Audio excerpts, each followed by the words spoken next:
அந்த காலத்தில் அண்ணாமலை ரெட்டியார்னு ஒருத்தர் இருந்தார். அவர் வெங்கனூர் அப்படிங்கிற கிராமத்தில் இருந்தார். அங்கேருந்து விருத்தாசலம் கோவிலுக்கு தவறாமல் போயிட்டு வந்துக்கிட்டு இருந்தார். இடையில வெள்ளாறு, அதில் ஒரு சமயம் வெள்ளம் வந்துட்டுது. இவரால் போக முடியல. அதோட விளைவு வெங்கனூர்லேயே ஒரு கோவில் கட்டணும் அப்படின்னு முடிவு பண்ணார், சிவாலயம். அந்த சமயத்தில் வடநாட்டில் பஞ்சம். அதனால் அங்கே இருந்த பல சிற்பிகள் தென்னாட்டை நோக்கி வர ஆரம்பித்தாங்க. அவங்க வெங்கனூர் வழியாக வர்றது தெரிஞ்சதும் இவர் போய் பார்த்தார். இங்கே ஒரு கோவில் கட்டணும், அதுக்கு நீங்கள் உதவணும்னார். பஞ்ச காலத்தில் இப்படி ஒரு வாய்ப்பு கிடைச்சதில் அவங்களுக்கும் ரொம்ப மகிழ்ச்சி. உற்சாகத்தோடு ஒத்துக்கிட்டாங்க. ஆலய திருப்பணி ஆரம்பமாச்சு. அவங்களுக்கு வேண்டிய எல்லா வசதிகளையும் இவர் செஞ்சு கொடுத்தார். அவங்களுக்கு எந்த குறையும் இல்லாமல் பார்த்துக்கிட்டார். அது மட்டும் இல்லை, ஒவ்வொரு நாளும் அங்கே வருவார். உங்களுக்கு என்ன வேணும், எது வேணும்னு கேட்பார். ஏதாவது குறை இருந்தால் சொல்லுவாங்க, உடனே தீர்த்து வைப்பார். இவரும் கேட்பார், எந்த குறையாக இருந்தாலும் என்கிட்ட சொல்லுங்க அப்படின்னு சொல்லுவார். அதை தவிர இவராகவே கவனித்தும் அவங்களுக்கு என்னென்ன தேவைங்கிறத கண்டுபிடிச்சி அதையெல்லாம் கொடுத்துக்கிட்டு இருப்பார். என்ன தேவைன்னாலும் அதை நிறைவேற்றி வச்சுருவார். அந்த சிற்பிகளின் தலைவன் ஒருத்தன், அந்த ஆளுக்கு வெத்தலை பாக்கு போடுறது பழக்கம். இதை தெரிஞ்சுக்கிட்டு அதுக்காகவே ஒரு ஆளை ஏற்பாடு பண்ணார். வேணுங்கிறப்போலாம் நீ வெத்தலை சிவல் மடித்து கொடுக்க வேண்டியது உன் வேலை அப்படின்னு ஒருத்தனை ஏற்பாடு பண்ணிட்டார். இப்படியெல்லாம் செஞ்சதும் அவங்களுக்கும் ரொம்ப உற்சாகம். ரொம்ப பொறுப்பாக சிற்ப வேலைகளை செஞ்சுக்கிட்டு இருக்கிறாங்க. ஒரு நாள் என்னாச்சு தெரியுமா? அந்த சிற்பிகளின் தலைவன் ரொம்ப நுணுக்கமாக ஒரு வேலையை செஞ்சுக்கிட்டு இருக்கிறான். சாரம் போட்டு அது மேலே படுத்துக்கிட்டு அண்ணாந்து பார்த்து உச்சியில் நுணுக்கமான சிற்பங்களை உருவாக்கிக்கிட்டு இருக்கான். சிற்பியின் கவனம் செதறப்படாதுங்கிறதுனால இவர் மெதுவாக சத்தம் போடாமல் கிட்ட போய் நின்று அதை கவனிச்சிக்கிட்டு இருக்கிறார். அந்த சிற்பி வழக்கம் போல் வெத்தலை பாக்குக்காக இடது கையை கீழே நீட்டினான். அந்த சமயம் பார்த்து அவருக்கு தாம்பூலம் கொடுக்குறவன் அங்கே இல்லை, எங்கேயோ போயிருக்கிறான். அண்ணாமலை ரெட்டியார் என்ன பண்ணார் தெரியுமா? தனக்காக கொடுக்கப்பட்ட தாம்பூலத்தை வாங்கி சிற்பியின் கையில் கொடுக்குறார். அவன் வாங்கி போட்டுக்கிட்டான். இது என்ன இன்னைக்கு வெத்தலை சீவல் வேறு மாதிரி இருக்குது, வாசனை தாம்பூலமாக இருக்குது அப்படின்னு யோசனை பண்ணிவிட்டு கீழே திரும்பி பார்க்குறார். பார்த்தா ரெட்டியார் மறுபடியும் சிற்பி கை நீட்டும் பொழுது கொடுக்கறதுக்காக தாம்பூலத்தை மடித்து வாங்கி வச்சுக்கிட்டு தயாராக நிற்கிறார். சிற்பிக்கு அதிர்ச்சி. உடனே பொத்துன்னு கீழே குதிச்சான். ஐயா, என்ன இது நீங்களா அப்படின்னா. இவர் சொன்னார், நான் ஒன்றும் தப்பு பண்ணலையே, உன்னுடைய கை புண்ணியம் செஞ்ச கை, கோயில் கட்டுற கை, அந்த கைக்கு தாம்பூலம் கொடுக்கறதுல என்ன தப்பு அப்படின்னாராம். ஏற்கனவே பஞ்சத்தில் அடிபட்டு வந்த எங்களை நீங்கள் ஆதரித்ததே பெரிய விஷயம். இந்த செயல் என்னை ஒரு பெரிய கடனாளி ஆகிவிட்டது. ஐயா, எங்களுக்கு உணவு உடை இதை மட்டும் நீங்கள் கொடுத்தா போதும், ஊதியம்னு எதுவும் வாங்க மாட்டோம் அப்படின்னு நானும். அந்த சிற்பி எவ்வளோ வற்புறுத்தியும் எதுவும் வாங்கிக்கலையாம். இந்த செய்தியை தமிழ் தாத்தா டாக்டர் ஊவேசா சொல்லியிருக்கிறார். அந்த காலத்தில் எப்படிப்பட்டவங்கெல்லாம் வாழ்ந்துருக்கிறாங்க பாருங்கள். இந்த காலத்தில் ஒருத்தர் கோவில் கட்டினார், வேலை செய்கிற எல்லாருக்கும் சாப்பாடு போடுவார். சிற்ப வேலை செஞ்சுட்டு சாப்பிட வர்ற ஒவ்வொருத்தர் கையையும் அன்பாக பிடிச்சி முத்தம் கொடுத்து உள்ளே அனுப்புவார். அந்த கைகளுக்கு நீங்கள் கொடுக்குற மரியாதை அது அப்படின்னு கேட்டாங்க. அது இல்லைங்க, ஏற்கனவே முதல் பந்தியில் சாப்பிட வந்தவன் மறுபடியும் வர்றானான்னு கண்டுபிடிக்கிறதுக்காக கையை பிடிச்சி மோந்து பார்க்குறேன் அப்படின்னாராம் அவர். ஒரு ஆள் ராமகிருஷ்ணரை தேடி வந்தான். அவன் கையில் 1000 பொற்காசுகள் வச்சுருந்தான். அதை அவர்கிட்ட கொடுத்து இதை ஏற்றுக்கணும் அப்படின்னு ரொம்ப பணிவாக கேட்டுக்கிட்டான். அவர் பார்த்தார், இது எனக்கு தேவையில்லை, ஆனாலும் உன்னுடைய மனசை புண்படுத்துறதுக்கு நான் விரும்பலை, அதனால் நீ கொடுக்குறத வாங்கிக்கிறேன்னார். வாங்கிக்கிட்டார். அப்புறம் கேட்டார், இதை பாரு, இனிமேல் இதெல்லாம் என்னுடைய இது தானே அப்படின்னார். ஆமாம், அதையெல்லாம் நான் உங்களுக்கே கொடுத்துட்டேன் அவன். சரி, இப்போ நீ எனக்காக ஒரு காரியம் பண்ணணும்னார். என்ன செய்யணும்னு சொல்லுங்கன்னா, இந்த நாணயங்களையெல்லாம் எடுத்துக்கிட்டு போய் கங்கை நதியில் எரிஞ்சுட்டு வா அப்படின்னார். இவனுக்கு அதிர்ச்சியாக போச்சு. என்ன பண்ணுறது, இனிமேல் அது முடியாதுன்னு சொல்ல முடியாது. ஏன்னா அந்த நாணயங்களையெல்லாம் அவருக்கே கொடுத்துட்டான். இனிமேல் அதெல்லாம் இவனுடையது இல்லை. பேசாமல் அவ்வளோவே அள்ளிக்கிட்டு ஆத்தங்கரைக்கு போனான். போனவன் ரொம்ப நேரம் திரும்பியே வரல. ராமகிருஷ்ணருக்கு சந்தேகம், என்ன ஆச்சு அந்த மனுஷனுக்கு, காசுகளோடு அந்த கங்கையில் குதிச்சுட்டானா, போகும்பொழுதே ஒரு மாதிரியாக தான் போனான், போய் என்னன்னு பார்த்துட்டு வாங்க அப்படின்னார். அங்கே இருந்த ஒருத்தர் ஓடி போய் பார்த்தார். அவர் போய் பார்க்கும்பொழுது அவன் அங்கேயே இருந்தான். அதுக்கப்புறம் அவர் திரும்பி வந்தார். விவரத்தை சொன்னார். அதாவது அவன் கங்கை கரையில் உட்காந்துக்கிட்டு ஒவ்வொரு நாணயமாக 1 2ன்னு எண்ணி வீசிக்கிட்டு இருக்கிறான். அவனை சுற்றி ஒரு கும்பல் நின்றுக்கிட்டு அவனை தடுத்துக்கிட்டு இருக்குது அப்படின்னு விவரத்தை சொன்னார் போயிட்டு வந்தவர். இதை கேட்டதும் ராமகிருஷ்ணரே புறப்பட்டு அங்கே போனாராம். என்ன இப்படி பண்ணிகிட்டு இருக்கிற? நான் உன்னை அந்த நாணயங்களை கங்கையில் வீசி எறிய சொன்னேன், நீ ஏன் அதை எண்ணிக்கிட்டு இருக்கிற அப்படின்னார். பழக்கம்தான் காரணம். நான் ஒவ்வொரு நாளும் ஒவ்வொன்றா சேமித்து வச்சேன். இன்றைக்கி என்கிட்ட நிறைய இருக்குது. உங்களுக்கு ஒரு 1000 நாணயங்களை கொடுக்கணுங்கிறது என்னோட ஆசை அப்படின்னா. இப்போ ராமகிருஷ்ணர் சொன்னார், ஒரே நேரத்தில் எல்லாத்தையும் சம்பாதிச்சிருந்தா நீ எண்ணுறது பொருத்தமாக இருக்கும். எல்லாத்தையும் இழக்கும்போது ஒவ்வொன்றா எண்ணிக்கிட்டு இழக்கிறதுங்கிறது சரியான செயல் இல்லை. அதனால் ஒரே தடவையாக எல்லாத்தையும் தூக்கி எறிஞ்சிடும் அப்படின்னார். இது இழப்பது அப்படிங்கிற ஒரு உயர்ந்த நிலை. இதை நாம் யதார்த்த வாழ்க்கையில் சம்மந்தப்படுத்தி பார்த்து குழப்பிக்கிட்டு இருக்கக்கூடாது. இழக்கிறேன்னு சொல்லிக்கிட்டு இருக்கிற காசையெல்லாம் ஆற்றுலையும் குளத்துலையும் கொண்டு போய் எரிஞ்சிட்டு வாங்க அப்படின்னு உபதேசம் பண்ணுறதாக யாரும் நினச்சிடக்கூடாது. இதில் நாம் புரிஞ்சிக்க வேண்டியது என்னென்னா, எதையாவது ஒன்றை இன்னொருத்தருக்கு கொடுக்கணும் அப்படின்னு விருப்பப்பட்டால் அதை மனப்பூர்வமாக கொடுத்துடணும். கொடுத்துட்டு அதையே நினச்சிக்கிட்டு இருக்கக்கூடாது. நம்மால் ஒருத்தர் ஒரு 100 ரூபா நோட்டை தன்னுடைய நண்பர் ஒருத்தர்கிட்ட கொடுத்து, இது உனக்கு தான் வச்சுக்கோ அப்படின்னார். அவர் பார்த்தார், இது இனிமேல் எனக்கு தானே சொந்தம் அப்படின்னார். ஆமான்னார் அவர். அப்படின்னா எனக்காக நீ ஒரு உதவி செய்யணும்னார். சொல்லுங்கள் செய்கிறேன்னார் அவர். இந்த 100 ரூபா நோட்டை தீ வச்சு கொளுத்தி விடுன்னார். இவர் அதிர்ச்சியாகி அவரை பார்த்தார். இப்போ அவர் சொன்னார், நீ எனக்கு அன்பாக கொடுத்தது இது. இந்த நோட்டு கள்ள நோட்டுங்கிறது எனக்கு முன்னாடியே தெரியும். சீக்கிரம் கொளுத்தி விடு, அதுதான் நம்ம 2 பேருக்குமே நல்லது அப்படின்னாராம் அவர். ஒரு தந்தை தன்னோட பிள்ளைய ரொம்ப தைரியசாலியாக வளர்க்கணும்னு ஆசைப்பட்டார். அதுக்காக அவனை கூப்பிட்டு உட்கார வச்சு இப்படி உபதேசம் பண்ணார். இதை பாருப்பா, நான் உன்னாட்டம் இருக்கிறப்போலாம் எதுக்கும் பயப்பட மாட்டேன், ரொம்ப துணிச்சலாக இருப்பேன். ஒரு நாள் ஒரு அப்பாவி எலிய ஒரு பூனை துரத்திட்டு ஓடிச்சு. நான் உடனே என்ன செஞ்சேன் தெரியுமா? அந்த பூனையை பிடிச்சேன், அது வாலில் ஒரு பட்டாசு சரத்தை கட்டினேன், கொளுத்தி விட்டேன். படபடன்னு வெடிக்க ஆரம்பிச்சுட்டுது. அது துள்ளிக்கிட்டு அங்கேயும் இங்கேயும் ஓடி இருக்கு பாரு ஓட்டம், ரொம்ப தமாஷு அப்படின்னார் அப்பா. இப்படி சொல்லிவிட்டு பையனை பார்த்து, இதை கேட்கறதுக்கு உனக்கும் துணிச்சல் வருதா? நான் என்னுடைய செயலை நீ கேட்குறப்போ உனக்கு துணிச்சல் வருதா அப்படின்னு கேட்டார். வருதுன்னா பையன். எப்படின்னா அப்படிங்கிற விவரத்தையும் சொன்னான் அவன். அதாவது எலியை விரட்டினத்துக்காக பூனை வாலில் பட்டாசு கொளுத்துனீங்க நீங்கள், பூனையை விரட்டினத்துக்காக உங்கள் கழுத்தில் பட்டாசு சரத்தை மாட்டினா என்னென்னு தோணுது எனக்கு அப்படின்னா பையன். பையனோட துணிச்சல் அப்பாவையே நடுங்க வச்சுட்டுது. அது சரி, ஒரு அப்பா பிள்ளைக்கு இப்படியா உபதேசம் பண்ணுறது? எல்லாருக்கிட்டையும் அன்பாக பழகிறது எப்படி அப்படின்னு சொல்லி கொடுக்கணும். பிஞ்சு உள்ளங்களில் நஞ்சை தூவலாமா? ஒரு நாள் விநாயகர் ஒரு பூனையோடு விளையாடிக்கிட்டு இருந்தாராம். அப்படி ஆசையாக விளையாடிக்கிட்டு இருந்தப்ப அவரோட கை நகம் தவறுதெல்லாம் பூனையோட முகத்தில் பட்டுவிட்டு தான். அது ஒரு சின்ன கீரலை உண்டாகி விட்டுது. அப்பா அவர் அதை ஒரு பெருசாக நினைக்கல. கொஞ்ச நேரத்துக்கு அப்புறம் விநாயகர் வீட்டுக்கு வந்தார்.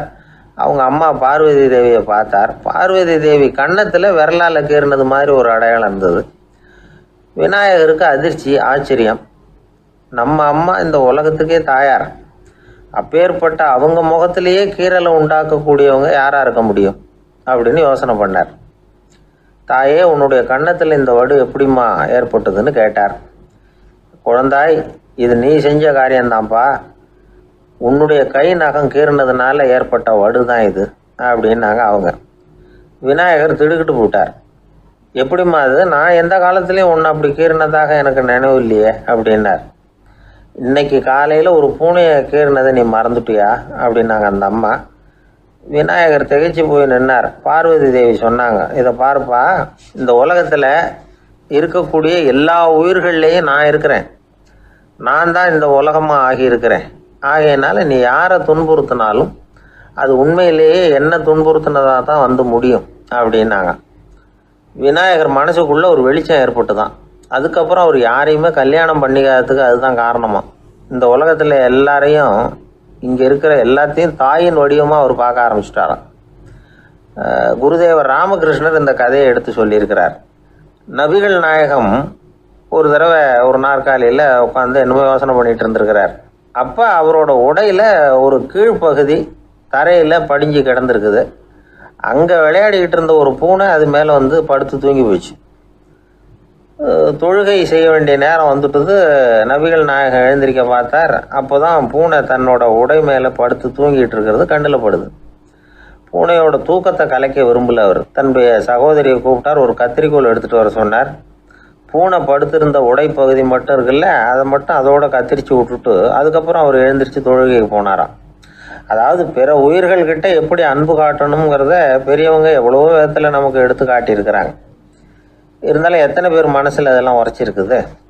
நாமளும் நம்ம ட்ரெஸ்ஸு மேலே ஒரு பூனை படுத்திருந்தா ஒரு கத்திரிக்கோலை தான் தேடுவோம், எடுத்துகிட்டு வர சொல்லுவோம். துணியை வெட்டுறதுக்கு பதிலாக இல்லை அதோட வாழை வெட்டினா என்ன அப்படின்னு தோணும். ஒரு ஆள் ரொம்ப பிரியமாக ஒரு பூனையை ஆற்றுல குளிப்பாட்டிக்கிட்டு இருந்தானா. எப்படி? அந்த பூனையை ஆற்று தண்ணியில் அமுக்கி அமுக்கி குளிப்பாட்டிக்கிட்டு இருக்கிறான். அந்த வழியாக போன ஒருத்தர் இதை பார்த்தார். இதை பார்ப்பா, பூனையை அது மாதிரி ஆற்று தண்ணியில் அமுக்கி குளிப்பாட்டாத, மூச்சு திணறி செத்து போடும் அப்படின்னு அட்வைஸ் பண்ணார். நீ போய் அவன் வேலையை பார்த்துக்கிட்டு, எனக்கு எல்லாம் தெரியும்னா இவன். சரின்னு அவர் போயிட்டார். கொஞ்ச நேரம் கழித்து அவரே அந்த வழியாக திரும்பி வந்துக்கிட்டு இருந்தார். ஆற்றுல பூனையை குளிப்பாட்டிக்கிட்டு இருந்தவன் அழுதுகிட்டு உட்காந்துருக்கிறான். பக்கத்தில் அந்த பூனை செத்து கிடக்குது. இதை பார்த்தார் பெரியவர். நான் தான் அப்போவே சொன்னேனே அந்த பூனையை ஆற்றுல நினைக்காதேன்னு, அதை கேட்டிருந்தா இப்படி ஆயிருக்குமா அப்படின்னார். அந்த ஆள் கோபமாக இவரை முறைச்சி பார்த்தான். அட போய்யா, இந்த பூனை ஆற்றுல குளித்ததுனால ஒன்றும் செத்து போகல, குளித்ததுக்கு அப்புறம் அதோட உடம்பு ஈரமாக இருக்குதுன்னு அதை புழிஞ்சேன், அதனால தான் இப்படி ஆயிட்டுது அப்படின்னு நானும். ஒருத்தரை பார்த்து உன்னுடைய நண்பர்கள் யார் அப்படின்னு ஒரு கேள்வி கேட்டு பாருங்க. கொஞ்சம் யோசித்து பதில் சொல்லுவாங்க. அவங்கக்கிட்டேயே உன்னுடைய எதிரிகள் யார் அப்படின்னு கேளுங்க, கடகடன்னு ஒப்பிச்சிருவாங்க. நம்ம மனசு இருக்க அது எப்படின்னா, நம்ம நண்பர்களை விட எதிரிகளை அது நல்லா ஞாபகத்தில் வச்சுக்கும். இது ஒரு ஆச்சரியமான உண்மை. உங்களால் நண்பர்களை மறந்துட முடியும், ஆனால் எதிரிகளை மறந்துட முடியாது. இது ஒரு வேடிக்கையான நிலைமை தான். அழகான தருணங்களை நாம் ஏன் மறந்துடுறோம்? இது இயற்கை. ஏன்னா நம்ம மனசு மலர்களை கவனிக்கிறதில்ல, அதில் இருக்கிற முள்ளை தான் கவனிக்குது. தன்னை காயப்படுத்துகிற எதையும் அது உடனே கண்டுகொள்ளுது. ஒரு தெளிந்த சிந்தனையுடைய மனசு மிக அழகாக உள்ள எல்லாத்தையும் கவனிக்கும். அது நன்றியுடன் உணரக்கூடிய எல்லாத்தையும் பார்த்து குறிச்சிக்கும். இப்படிப்பட்டவங்க வாழ்க்கை இயல்பாகவே நல்லா அமையும். அது ரொம்ப அபூர்வம். மனசில் உள்ள ஒரு சிறிய அமைப்பை மாற்றுவதை பொறுத்து தான் இந்த விஷயம் அப்படிங்கிறார் ஓஷோ. ஒரு யூத கோவில் இருந்து தான், அது யூதர்களின் மடமாகவும் இருந்தது. அங்கே ஒரு தலைமை குரு, அவர் ரொம்ப கண்டிப்பானவர். அந்த கோவிலை ஒட்டி ஒரு தோட்டம். ஒரு நாள் காலையில் அந்த தோட்டத்தில் 2 இளம் யூதர்கள் நடந்து போய்கிட்டு இருக்கிறாங்க. காலையில் 1 மணி நேரம், மாலையில் 1 மணி நேரம் அவங்க அந்த தோட்டத்தில் நடக்கிறதுக்கு அனுமதி உண்டு. மற்ற நேரங்களில் அவங்க மத புத்தகங்களை படிக்கணும், பிற விதிமுறைகளை கடைபிடிக்கணும். அந்த 2 பேருமே தொடர்ந்து புகைப்பிடிக்கிற பழக்கம் உள்ளவங்க. ஆனால் கோவில் மடத்தில் இருக்கிறப்போ அவங்க புகைப்பிடிக்க முடியாது, அது கடுமையான குற்றம். சரி, நாம் தோட்டத்தில் இருக்கிறப்போவாவது புகைப்பிடிக்கலாமா அப்படின்னு ஒரு ஆசை அவங்க 2 பேருக்குமே. இருந்தாலும் பயம். இப்படி கேட்டால் மதகுரு என்ன சொல்லுவாரோ அல்லது என்ன செய்வாரோங்கிற பயம். இப்படியே கொஞ்ச நாள் ஆச்சு. ஒரு நாள் இந்த 2 பேரில் ஒருத்தன் ரொம்ப கலங்கி போய் அந்த கோவிலிருந்து வெளியில் வந்துக்கிட்டு இருந்தான். வந்தவன் நேராக தோட்டத்து பக்கம் போனான். அங்கே இன்னொருத்தன் ஆனந்தமாக புகை பிடிச்சிக்கிட்டு இருக்கிறான். அதை பார்த்து தான் இவனுக்கு அதிர்ச்சி. அட கடவுளே, என்ன இது, நீ கேட்காமலே ஆரம்பிச்சிட்டியா அப்படின்னா. இல்லை நான் கேட்டுவிட்டு தான் ஆரம்பிச்சிருக்கேன்னா அவன். அப்படியா, என்ன மனுஷன் இவர், நானும் தான் கேட்டேன், என்னை கண்ணாமுன்னான்னு திட்டிவிட்டார். இது என்ன கோவிலா இல்லை நரகமா? உனக்கு புகை பிடிக்கணும்னு ஆசையாக இருந்தால் நரகத்துக்கு போகணும்னு சொல்லிவிட்டார். அது சரி, உன்னை மட்டும் எப்படி அனுமதிச்சார் அப்படின்னு கேட்டான் இவன். அவன் சிரிச்சுக்கிட்டே, நீ எப்படி கேட்ட சொல்லு அப்படின்னா. நாம் இந்த தோட்டத்துக்கு வர அனுமதிக்கப்பட்டிருக்கிறதே ஜபத்துக்காகத்தானே, அதனால் நான் ஜபம் சொல்லும் பொழுது புகை பிடிக்கலாமா அப்படின்னு கேட்டேன். அதுக்கு தான் அவர் சத்தம் போட்டு என்னை அடிக்கவே வந்துட்டார் அப்படின்னா இவன். நீ ஒரு மாதிரியாக கேட்டிருக்க, நான் வேறு மாதிரியாக கேட்டிருக்கிறேன். ஜெபம் சொல்லும்போது புகை பிடிக்கலாமான்னு நீ கேட்டிருக்க. ஐயா, புகை பிடிக்கும் பொழுது ஜெபிக்கலாமா அப்படின்னு நான் கேட்டேன். அதில் தப்பு ஒன்றும் இல்லை அப்படின்னு பதில் சொல்லிட்டார் அப்படின்னா. ஒரு சிறிய மாற்றம்தான் அது மிகப்பெரிய மாறுதலை ஏற்படுத்தி விட்டது. மனசு நல்ல விதமாக சிந்திக்க ஆரம்பிச்சுட்டுதுன்னா மகிழ்ச்சிக்கு பஞ்சம் இல்லை. ஒரு கஞ்சன் ஆற்றுல விழுந்துட்டான். வெள்ளத்தில் தத்தளிச்சுக்கிட்டு இருக்கிறான். கரையில் நின்ன ஒருத்தர் உன் கையை கொண்டா இப்படி பிடிச்சி இழுத்து கரையில் சேர்த்து விடுறேன்னார். எதையும் கொடுத்து பழக்கம் இல்லாத அவன் கையையும் கொடுக்க மாட்டேன்னுட்டான். இவர் பார்த்தார், உன் கையை கொடுன்னு சொல்கிறதுக்கு பதிலாக நான் என் கையை கொடுக்குறேன் பிடிச்சிக்கோ அப்படின்னார். அவன் கப்புன்னு பிடிச்சிக்கிட்டான், இழுத்து கரையில் போட்டார். இந்த உலகத்தில் எத்தனை வகையான மனிதர்கள் இருக்கிறாங்க, ஒவ்வொரு மனிதனுமே ஒவ்வொரு வகை அப்படிங்கிறாங்க விஞ்ஞானிகள். மனிதர்களை 3 வகையாக பிரிக்கலாம் அப்படின்னு சொல்கிறாங்க மெய்ஞானிகள். இவங்களை பற்றிலாம் ஏற்கனவே நாம் பேசியிருக்கிறோம். இப்போ டாக்டர் எட்வர்டு பேட்ச் அப்படிங்கிற நிபுணர் என்ன சொல்கிறார் தெரியுமா? மனிதர்களை 7 வகையாக பிரிக்கலாம்ங்கிறார். மனிதர்களின் மனநிலை அடிப்படையில் அவங்கள 7 விதமாக வகைப்படுத்துகிறார் அவர். சரி, அது என்ன 7 வகை? முதல் வகை என்னன்னா பயந்த குணம் உள்ளவங்க. சார் ரொம்ப பயந்த சுபாவம், வீட்டில் கூட வாயே திறக்க மாட்டார், சாப்பிட போகிறப்ப மட்டும்தான் கொஞ்சம் வாயை திறப்பார், அப்புறம் மூடிக்குவார் அப்படின்னு சில பேரை பற்றி நாம் பேசிக்கிறது உண்டு. இவங்கெல்லாம் இந்த வகை, அதாவது பயந்த குணம் உள்ளவர்கள் அப்படிங்கிற முதல் வகை. சரி, 2வது வகை என்னன்னா சஞ்சலப்படுகிறவர்கள், எதுக்கு எடுத்தாலும் கலக்கம் குழப்பம் இப்படியே காலம் தள்ளிட்டு இருப்பாங்க. பல பேர் பார்த்துருப்பீங்க. அவங்கெல்லாம் இந்த வகை. 3வது வகை என்னன்னா யதார்த்த உலகை மறந்து கற்பனை உலகத்திலேயே மிதக்கிறவங்க. இளைஞர்கள், கவிஞர்கள், இப்படி பல பேர் இருக்கிறாங்க. எப்போ பார்த்தாலும் கற்பனை உலகத்திலேயே மிதந்துக்கிட்டு இருப்பாங்க. கிட்டத்தில் போய் என்னங்க ஒரு மாதிரியாக இருக்கிறீங்க அப்படின்னு கேட்டு பாருங்க, அவங்களெல்லாம் ஏதோ ஒரு அற்ப புழுவை பார்க்குறது மாதிரி அவங்கள பார்ப்பாங்க. அதுவும் அந்த வானத்து நிலாவை பாருங்கள், அது என்னை வா வான்னு கூப்பிடுது, எனக்கு சீக்கிரத்தில் ஒரு நாள் சிறகுகள் முளைக்கும், சிறகடித்து வானத்தில் பறந்து போவேன், அந்த செல்ல நிலாவை கொஞ்சிவிட்டு வருவேன், இப்படிலாம் பேசிகிட்டு இருப்பாங்க. கொஞ்சிறது அப்புறம் இருக்கட்டும், இப்போ கஞ்சிக்கு வழியே பாருப்பா அப்படின்னா அதை காதில் வாங்க மாட்டாங்க. நாம் ஏதோ இந்த உலகத்தை அனுபவிக்க தெரியாதவர்கள் மாதிரி நம்மளை அவங்க கவனிப்பாங்க. இப்படி ஒரு ரகம். 4வது வகை மனிதர்கள் எப்படின்னா, இவங்க தனிமை உணர்வு மிக்கவர்கள்.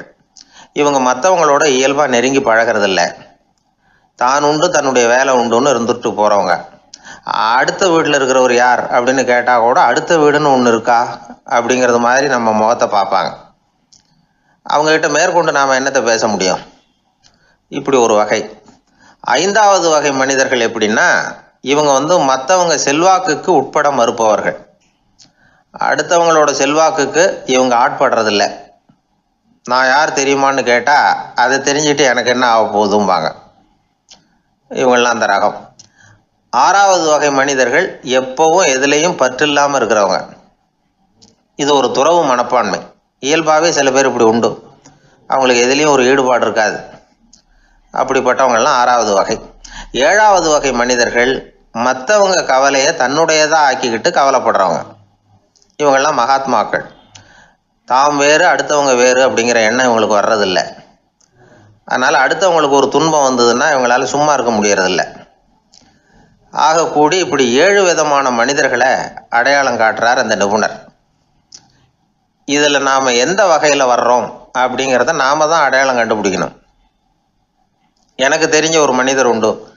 அவர் ஒரு வித்தியாசமான வகை. எதையும் நடைமுறை சாத்தியமாக சிந்திக்கிறவர். எப்பவும் அடுத்தவங்களும் நல்லா இருக்கணும், நாமும் நல்லா இருக்கணும் அப்படின்னு ஆசைப்படுறவர். அவருக்கு ஒரு சமயம் திடீர்னு உடம்பு சுகம் இல்லாமல் போயிட்டுது. டாக்டர்கிட்ட போனார், பணம் கொடுத்தார், வைத்தியம் பார்த்துக்கிட்டார். அவர் எழுதி கொடுத்த மருந்து சீட்டை வாங்கினார். ஒரு மருந்து கடைக்கு போனார், பணம் கொடுத்தார், மருந்து வாங்கினார். அதை எடுத்துகிட்டு வீட்டுக்கு வந்தார். அதுக்கப்புறம் அந்த மருந்து அவர் சாப்பிட்ணும்ல, சாப்பிடவே இல்லை, அப்படியே சும்மா வச்சுட்டார். அவரை பார்த்து கேட்டேன், ஏன் சார் இப்படி பண்ணுறீங்க, வீண் செலவு தானே இது, நீங்கள் ஏன் டாக்டர்கிட்ட போய் பணம் செலவு பண்ணினீங்கன்னு கேட்டேன். அவர் சொன்னார், டாக்டர் வாழணும் இல்லையா, அதனால தான் அப்படின்னார். சரி, அப்புறம் ஏன் மருந்து வாங்கினீங்க அப்படின்னு கேட்டேன். மருந்து கடைக்காரர் வாழணும் இல்லையா, அதனால தான் அப்படின்னார். சரி, அப்புறம் ஏன் வாங்கின மருந்து சாப்பிடாம வச்சுட்டீங்க அப்படின்னதுக்கு, நான் வாழணும் இல்லையா அதனால தான் அப்படின்னார். இவர் வாழ்க்கையை புரிஞ்சுக்கிட்டவர். இப்படி வாழ்க்கையை புரிந்து கொண்டு வாழ தெரிஞ்சுக்கணும். எந்த வகை மனிதர் நாம் அப்படிங்கிறத புரிஞ்சுக்கிட்டு வாழ்ந்தோம்னா வாழ்க்கையில் வெற்றி நிச்சயம். அது ஒரு புகைவண்டி நிலையம். அங்கே ஒருத்தர் காலார நடந்து வந்துக்கிட்டு இருந்தார். அவர் தன்னுடைய வீட்டில் உட்காந்து ரொம்ப நேரம் எழுதுவார். எழுதுகிற நேரம் போக மற்ற நேரங்களில் தம்முடைய சொந்த வயல்களில் வேலை பார்ப்பார். அது முடிஞ்சதும் என்ன பண்ணுவார்னா பக்கத்தில் இருக்கிற புகை வண்டி நிலையத்துக்கு போவார். அங்கே கொஞ்ச நேரம் அப்படியே காலார நடந்து வருவார். இது அவருடைய அன்றாட வழக்கம். அன்னைக்கு அது மாதிரி தான் அவர் நடந்து வந்துக்கிட்டு இருக்கிறார். அந்த சமயத்தில் அங்கே நடைமேடையில் ஒரு அம்மையார் நின்றுட்டு இருக்கிறாங்க. இவரை கண்டதும் கையை தட்டி கூப்பிட்டாங்க. இங்கே கொஞ்சம் வர முடியுமா அப்படின்னாங்க. இவர் போனார். என்னங்கன்னு விசாரித்தார். அந்த அம்மையார் விவரம் சொன்னார். ஐயா, நானும் என்னுடைய வீட்டுக்காரரும் இங்கே வந்தோம். அதுவும் நிற்கிதே, அந்த ரயிலில் ஏறி ஊருக்கு போகணும்.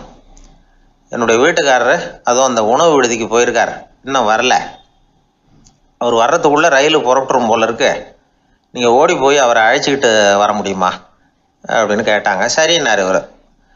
உடனே அந்த அம்மா தன்னுடைய கணவர் எப்படி இருப்பார் அப்படிங்கிற அடையாளங்களை கொஞ்சம் சொல்லி அனுப்புனாங்க. போய் தேடிக்கிட்டு இருக்க வேண்டாமேங்கிறதுக்காக. பார்க்குறதுக்கு இப்படி இருப்பார், இந்த மாதிரி ஆடை அணிஞ்சிருப்பார் அப்படின்னு விவரமாக சொன்னாங்க. அதை அவர் கவனமாக கேட்டுக்கிட்டார். நீங்கள் போய் அழைச்சிட்டு வாங்க, வந்த உடனே உங்களுக்கு உண்டான கூலியையும் கையோடு கொடுத்து விட்றேன் அப்படின்னாங்க அந்த அம்மா. இவர் போனார். அந்த அம்மா சொன்ன அடையாளங்களை வச்சு அவர் வீட்டுக்காரரை கையோடு கூட்டிகிட்டு வந்துட்டார். கொண்டுட்டு வந்து அந்த அம்மா கிட்ட ஒப்படைச்சார். உடனே அவரும் ஏற்கனவே சொன்ன பிரகாரம் அவருக்கான கூலி பணத்தையும் கொடுத்தாங்க. அவரும் எதுவும் மறுப்பு சொல்லாமல் அதை வாங்கிக்கிட்டார்.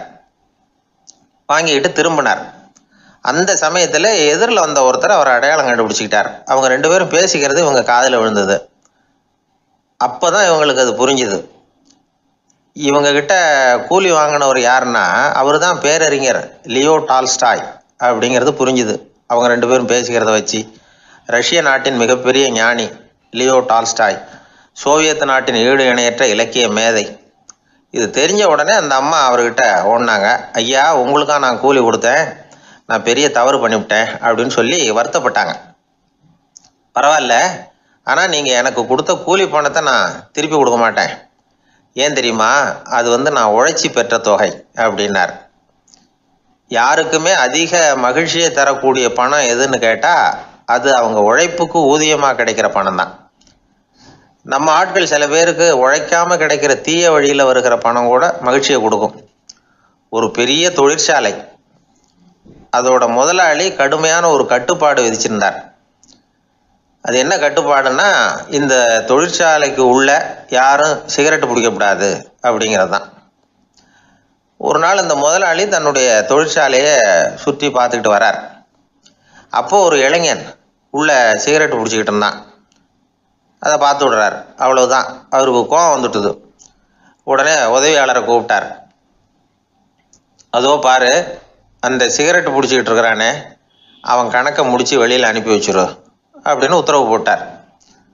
அது பிரகாரம் உடனே அவனை அழைச்சிட்டு போய் கணக்கு பார்த்து சம்பள பாக்கி அப்புறம் உதவித்தொகை எல்லாத்தையும் மொத்தமாக கையில் கொடுத்து வெளியில் அனுப்பி வச்சுட்டாங்க. அவன் பணத்தோடு வெளியில் வந்தான். ஏதோ யோசனை பண்ணபடியே நின்றுக்கிட்டு இருந்தான். அவன் என்னப்பா யோசிக்கிற அப்படின்னாரு எதிரில் வந்தவர். இவன் சொன்னான், ஒன்றும் இல்லை, என்னோட நண்பன் ஒருத்தனை பார்க்கறதுக்காக உள்ளே போனேன். பேர் என்னன்னு கேட்டுவிட்டு ஒரு 50,000 ரூபா பணத்தையும் கொடுத்து வெளியில் அனுப்பி வச்சுட்டாங்க. அதுதான் ஏன்னு புரியல, யோசனை பண்ணிகிட்டு இருக்கிறேன் அப்படின்னு நானாக்குவேன். அதனால் நாம் உழைச்சி சம்பாதிக்கிற பணம் தான் உயர்வு, சும்மா வர்ற பணம்லாம் மகிழ்ச்சியை தராது அப்படிங்கிறத புரிஞ்சுக்கணும். அப்பேற்பட்ட ஞானி ரஷ்ய மேதை அவர் பாருங்க, அந்த பணத்தை வாங்கின பணத்தை திருப்பி கொடுக்க மாட்டேன்னு விட்டார். ஏன்னா அது உழைத்து பெற்ற தொகை, அதை நான் கொடுக்க மாட்டேன்னார். அதனால் நமக்கு செல்வம் சேர்க்கறது பெருசு இல்லை, அந்த சேருகிற செல்வம் நமக்கு மகிழ்ச்சியை கொடுக்கணும். அதுக்கு என்ன வழின்னா, நாம் உழைத்து சம்பாதிக்கணும் அப்படிங்கிறத அதிலிருந்து புரிஞ்சிக்க வேண்டியது ரொம்ப அவசியம். அதனால் உழைப்போம் உயர்வோம், இதுதான் வெற்றியின் ரகசியம். ஒரு ஆள் அசையாமல் கிடக்கிறார், அவர் இருக்காரா போயிட்டாராங்கிறத எப்படி முடிவு பண்ணுறோம்? அவர் மூக்குக்கு முன்னாடி புறங்கையை வச்சு பார்க்குறோம், மூச்சு வருதா இல்லையா அப்படிங்கிறத கண்டுபிடிக்கிறதுக்காக. மூச்சுங்கிறது அவ்வளவு முக்கியமான ஒரு விஷயம். சுவாசம் இல்லைன்னா எதுவுமே இல்லை. நம்ம பூமி இருக்க அது கூட சுவாசிக்குதுங்கிறத சோவியத் விஞ்ஞானிகள் கண்டுபிடிச்சிருக்கிறாங்க. பூமிக்கு மேலே இருக்கிற மண் அடுக்கில் காற்றில் உள்ள ஆக்சிஜன் ஆக்சிகரணம் அடையுது அப்படின்னு தான் இதுவரைக்கும் எல்லாரும் நம்பிக்கிட்டு இருந்தாங்க. ஆனால் இப்போ என்ன கண்டுபிடிச்சிருக்கிறாங்கன்னா, அந்த ஆக்சிஜன் பூமிக்குள்ளே 1 கிலோமீட்டர் ஆழம் வரைக்கும் ஊடுருவி போகுதான். பூமிக்குள்ளே 2 பக்கமும் பல கிலோமீட்டர் வரைக்கும் பரவுதான். பூமிக்குள்ளே இருக்கிற நீர்நிலை அடுக்குகள் தான் நுரையீரல் செய்கிற வேலையை செய்யுதான். நம்ம உடம்புல நுரையீரல் இல்லைன்னா ஒன்றும் நடக்காது. ஒரு மரத்தை தலைகீழாக தொங்க போட்டால் எப்படி இருக்கும் அப்படி யோசிச்சு பாருங்கள். அப்படி தான் இதுவும் நுரையீரலும் அப்படி தான் இருக்கும். வலது பக்கம் ஒன்று, இடது பக்கம் ஒன்று. வலது பக்கம் நுரையீரல் கொஞ்சம் பெருசாக இருக்கும். நுட்பமான நரம்பு குழாய்கள் அதில் இருக்கும். கோடிக்கணக்கான நுண்ணிய குழாய்களை வச்சுக்கிட்டு தான் அது வேலை செய்யுது. 25 கோடி குழாய்கள் இருக்கும். அதை அப்படியே முழுசாக பிரித்து பரப்புனா ஒரு டென்னிஸ் கோர்ட்டில் பாதி பரப்பளவு இருக்குமா. நுரையீரல் நிறம் கருஞ்சிவப்பு தான். புகை அதிகமாக உள்ளே போச்சுன்னா அது கருப்பாயிடுது. காற்றுல உள்ள பிராணவாயுவை இது இழுத்து எடுத்துக்கிட்டு ரத்தத்தை சுத்தப்படுத்துகிற முக்கியமான வேலையை இது செய்யுது. அசுத்த காற்றை வெளியில் அனுப்பி வச்சுருது. ஒருத்தர் வேகமாக ஓடி வர்றார், அவருக்கு மூச்சு இறைக்கும். பயங்கரமாக எதையாவது பார்த்து விடுறார், உடனே மூர்ச்சி ஆகிடுவார். இது மாதிரி சமயங்களில் வேறு எந்த தூண்டுதலும் இல்லாமல் நுரையீரல் தானாகவே இயங்கும். இப்படி ஒரு அவசியம் ஏற்படுறப்போ இயக்கத்தை தூண்டி விடுற முக்கியமான இணைப்பு மூளைக்கு கீழே முதுகு எலும்புக்கு மேற்பகுதியில் இருக்குது. அது உடனே சுவாசத்துக்கு அவசர உதவியை கொடுக்குது. இப்போ ஒருத்தர் பேசாமல் உட்காந்துருக்கார். இந்த சமயத்தில் அவருக்கு 1 பங்கு காற்று தேவைப்படுதுன்னு வச்சுக்கோங்க. அவர் எழுந்திரிச்சு நடக்கும் பொழுது 1.5 மடங்கு தேவைப்படும். ஓடினார்னா 3 மடங்கு தேவைப்படும். படுத்துருக்கிறப்ப 1/2 மடங்கு தான் தேவைப்படும். இதுக்கு நிமிஷத்துக்கு 16 தடவை மூச்சு விட்டாகணும். இப்படி சாதாரணமாக உள்ளே இழுக்கிற காற்று கொஞ்சம்தான் இருந்தாலும் இது மாதிரி 8 மடங்கு காற்றை உள்ளே இழுத்து வச்சுக்கிற சாமர்த்தியம் நுரையீரலுக்கு இருக்குதான். தண்ணி, நுண்கிருமிகள், ரசாயன பொருள் இப்படி எது உள்ளே போனாலும் நுரையீரல் சமாளிச்சுக்கும். 30 வருஷமாக விடாத புகை பிடிக்கிறவர் தொடர்ந்து உள்ளே அனுப்பி வைக்கிற புகையை கூட சமாளிக்குதுன்னா பார்த்துங்களேன். உள்ளே போகிற புகை நுட்பமான சுவாச முடிச்சுகளை அழிச்சு விடுது. கறி புகை அது மேலே படிஞ்சு உபயோகம் இல்லாமல் பண்ணிவிடுது. ஆனாலும் தேவைக்கு அதிகமாக 8 மடங்கு கூடுதலாக சுவாச முடிச்சுகள் நம்ம உடம்புக்குள்ளே இருக்கிறதுனால சமாளிக்க முடியுது. சமாளிக்க முடியலன்னா சில சமயம் மூச்சு திணறும். அதை ஒரு எச்சரிக்கையாக எடுத்துக்கிட்டு புகை பிடிக்கிற பழக்கத்தை விட்டுடணும். அதுதான் நல்லது. ஆனால் அப்படி யார் விடுறது? இணை பிரியாத 2 நண்பர்கள் இருந்தாங்களாம். 2 பேரும் விடாமல் சிகரெட்டு குடிக்கிறவங்க. அதில் ஒருத்தன் செத்து போட்டான். இன்னொருத்தன் அதுக்கப்புறம் 2 சிகரெட்டாக குடிக்க ஆரம்பித்தானா. ஏன் இப்படி பண்ணுறேன்னு கேட்டிருக்காங்க. நான் 1 சிகரெட்டு தான் குடிக்கிறேன். செத்து போன என்னுடைய ஃப்ரெண்டு இருக்கானே, செத்து போனவன், அவனுக்காக இன்னொரு சிகரெட்டு குடிக்கிறேன் அப்படின்னு நானா. இது ரொம்ப ஆபத்து, விட்டுடு அப்படின்னு சொல்லியிருக்காங்க. சரின்னு ஒத்துக்கிட்டான். ஆனால் அதுக்கப்புறமும் 1 சிகரெட் வீதமாக குடிச்சிக்கிட்டே இருந்தான். சிகரெட்டு பழக்கத்தை நீ இன்னும் விடலையான்னு கேட்டாங்களாம். அந்த பழக்கத்தை நான் எப்போவோ விட்டுட்டேன், இப்போ நான் குடிக்கிறது என் ஃப்ரெண்டுக்காக அப்படின்னு நானா. இவங்கெல்லாம் எப்படி திருந்துறது? வாய் விட்டு சிரிச்சா நோய் விட்டு போகும் அப்படின்னு சொல்கிறது உண்டு. அது என்ன வெறும் அலங்காரத்துக்காக சொன்ன வார்த்தையா, இல்லை அர்த்தத்தோடு சொன்ன வார்த்தையா அப்படின்னு யோசிச்சா அதில் நிஜமாகவே அர்த்தம் இருக்குதுன்னு தான் தெரியுது. ஆதாரபூர்வமாக அதுக்கு சில நிரூபணங்களும் இருக்குது. நார்மன் கசின்ஸ் அப்படின்னு ஒருத்தர் இருந்தார். அவர் ஒரு அமெரிக்க பத்திரிகை ஆசிரியர். அவருக்கு ஏதோ ஒரு விதமான அழற்சி நோய், இன்ஃப்ளமேஷன் டிசீஸ். அது டாக்டர்கள்லாம் அதுக்கு என்ன விதமான வைத்தியமும் கிடையாது அப்படின்னு சொல்லி பல இதெல்லாம் பார்த்துட்டு கடைசியாக சொல்லிவிட்டாங்க அதுக்கு வைத்தியமே இல்லைன்ட்டாங்க. டாக்டர்கள் தான் சொல்லிவிட்டாங்களே, அதனால் இது இப்படியே இருந்துட்டு போகட்டும் அப்படின்னு விட்டுற வேண்டியது தானே. ஆனால் அவர் அப்படி நினைக்கல. உடனே அவர் என்ன பண்ணார்னா, ஆஸ்பத்திரி ரூமை காலி பண்ணார். ஹோட்டலில் போய் ஒரு ரூம் எடுத்துக்கிட்டார். அங்கே போனார். தினமும் அவருக்கு பிடிச்ச தமாஷான படங்களை எல்லாம் டிவியில் போட்டு பார்த்துக்கிட்டு இருந்தார். சிரிப்பு வரக்கூடிய புத்தகங்களை எல்லாம் படித்தார். கொஞ்ச நாள் ஆச்சு. அவருக்கு இருந்த தொந்தரவு குணமாக ஆரம்பிச்சிட்டுது. இதை கேள்விப்பட்ட உடனே பழைய டாக்டர்கள்லாம் ஓடி வந்தாங்க. ஓடி வந்து பார்க்குறாங்க. அவர் உடம்பை சோதனை பண்ணி பார்க்குறாங்க. பார்த்தா அவர் உடம்பு குணமாகறதுக்கு உதவியாக இருந்தது சிரிப்பு தான் அப்படிங்கிறத விஞ்ஞானபூர்வமாக அவங்க ஒத்துக்கிட்டாங்களாம். இருந்தாலும் சிரிப்பு எந்த முறையில் எந்த விதத்தில் உதவி பண்ணுது அப்படிங்கிறத இன்னமும் சரியாக புரிஞ்சிக்க முடியல. ஆனாலும் ஒரு சில விஷயங்கள் மட்டும் புரியுது. அது என்னன்னா, சிரிப்பு சுவாசத்தை மேம்படுத்துது, ரத்த அழுத்தத்தை குறைக்குது, உடம்பு குணமாகறதுக்கே உரிய சில ஹார்மோன்கள் அதிகமாக உருவாகி வர்றதுக்கு வழி செய்யுது. இந்த அளவுக்கு தான் சிரிப்போட செயல்பாட்டை நாம் புரிஞ்சிக்க முடியுது. இருந்தாலும் இதை பற்றி கண்டுபிடிக்க வேண்டியது இன்னமும் ஏராளமாக இருக்குது. அதையெல்லாம் விவரமாக கண்டுபிடிக்கிற வரைக்கும் நாம் காத்துக்கிட்டு இருக்க வேண்டியதில்லை. இப்போவே தாராளமாக சிரிக்கலாம். அதில் என்னத்துக்கு சிக்கணும்? காசா பணமா? சிரிப்புன்னா ஹாஹான்னு சத்தம் போட்டு சிரிச்சாதான் உடம்புக்கு நல்லதுன்னு இல்லை. லேசான புன்னகை கூட உடம்புக்கு நல்லது செய்யுமா. லேசாக புன்னகை பூத்தா அந்த சமயத்தில் நாம் எப்படி ஆகுது நம்ம உடம்புன்னா, உடம்பு பூரா அமைதி அடையுதான். இதையும் ஆதாரபூர்வமாக கண்டுபிடிச்சி தான் சொல்கிறாங்க. எப்போவாவது மனசு சங்கடமாக இருக்கிறப்போ கொஞ்சம் முயற்சி பண்ணி முகத்தில் புன்னகையை கொண்டுகிட்டு வந்து பாருங்கள். அதோட சுகம் உங்களுக்கு அனுபவித்து பார்த்தா தான் தெரியும். கண்ணும் உதடும் மலரும் பொழுது இருக்கிற ஆனந்தமே ஆனந்தம் அப்படிங்கிறாங்க அனுபவித்து பார்த்தவங்க. வாழ்க்கையில் நாம் தமாஷா இருக்கணும்னா அதுக்கு சில வழிகளையும் அவங்க சொல்லி வச்சிருக்கிறாங்க. முதல்ல நீங்கள் உற்சாகமாக இருக்கிறவங்க கூடவே அதிகமாக பழகணும், அவங்க கூடவே அதிக நேரம் இருக்கிறது மாதிரி பார்த்துக்கணும். அழுது வடிகிறவங்ககிட்டயே இருக்கக்கூடாது, அவங்கள அவாய்டு பண்ணுங்க, அவங்கள விட்டு விலகி வந்துடுங்க.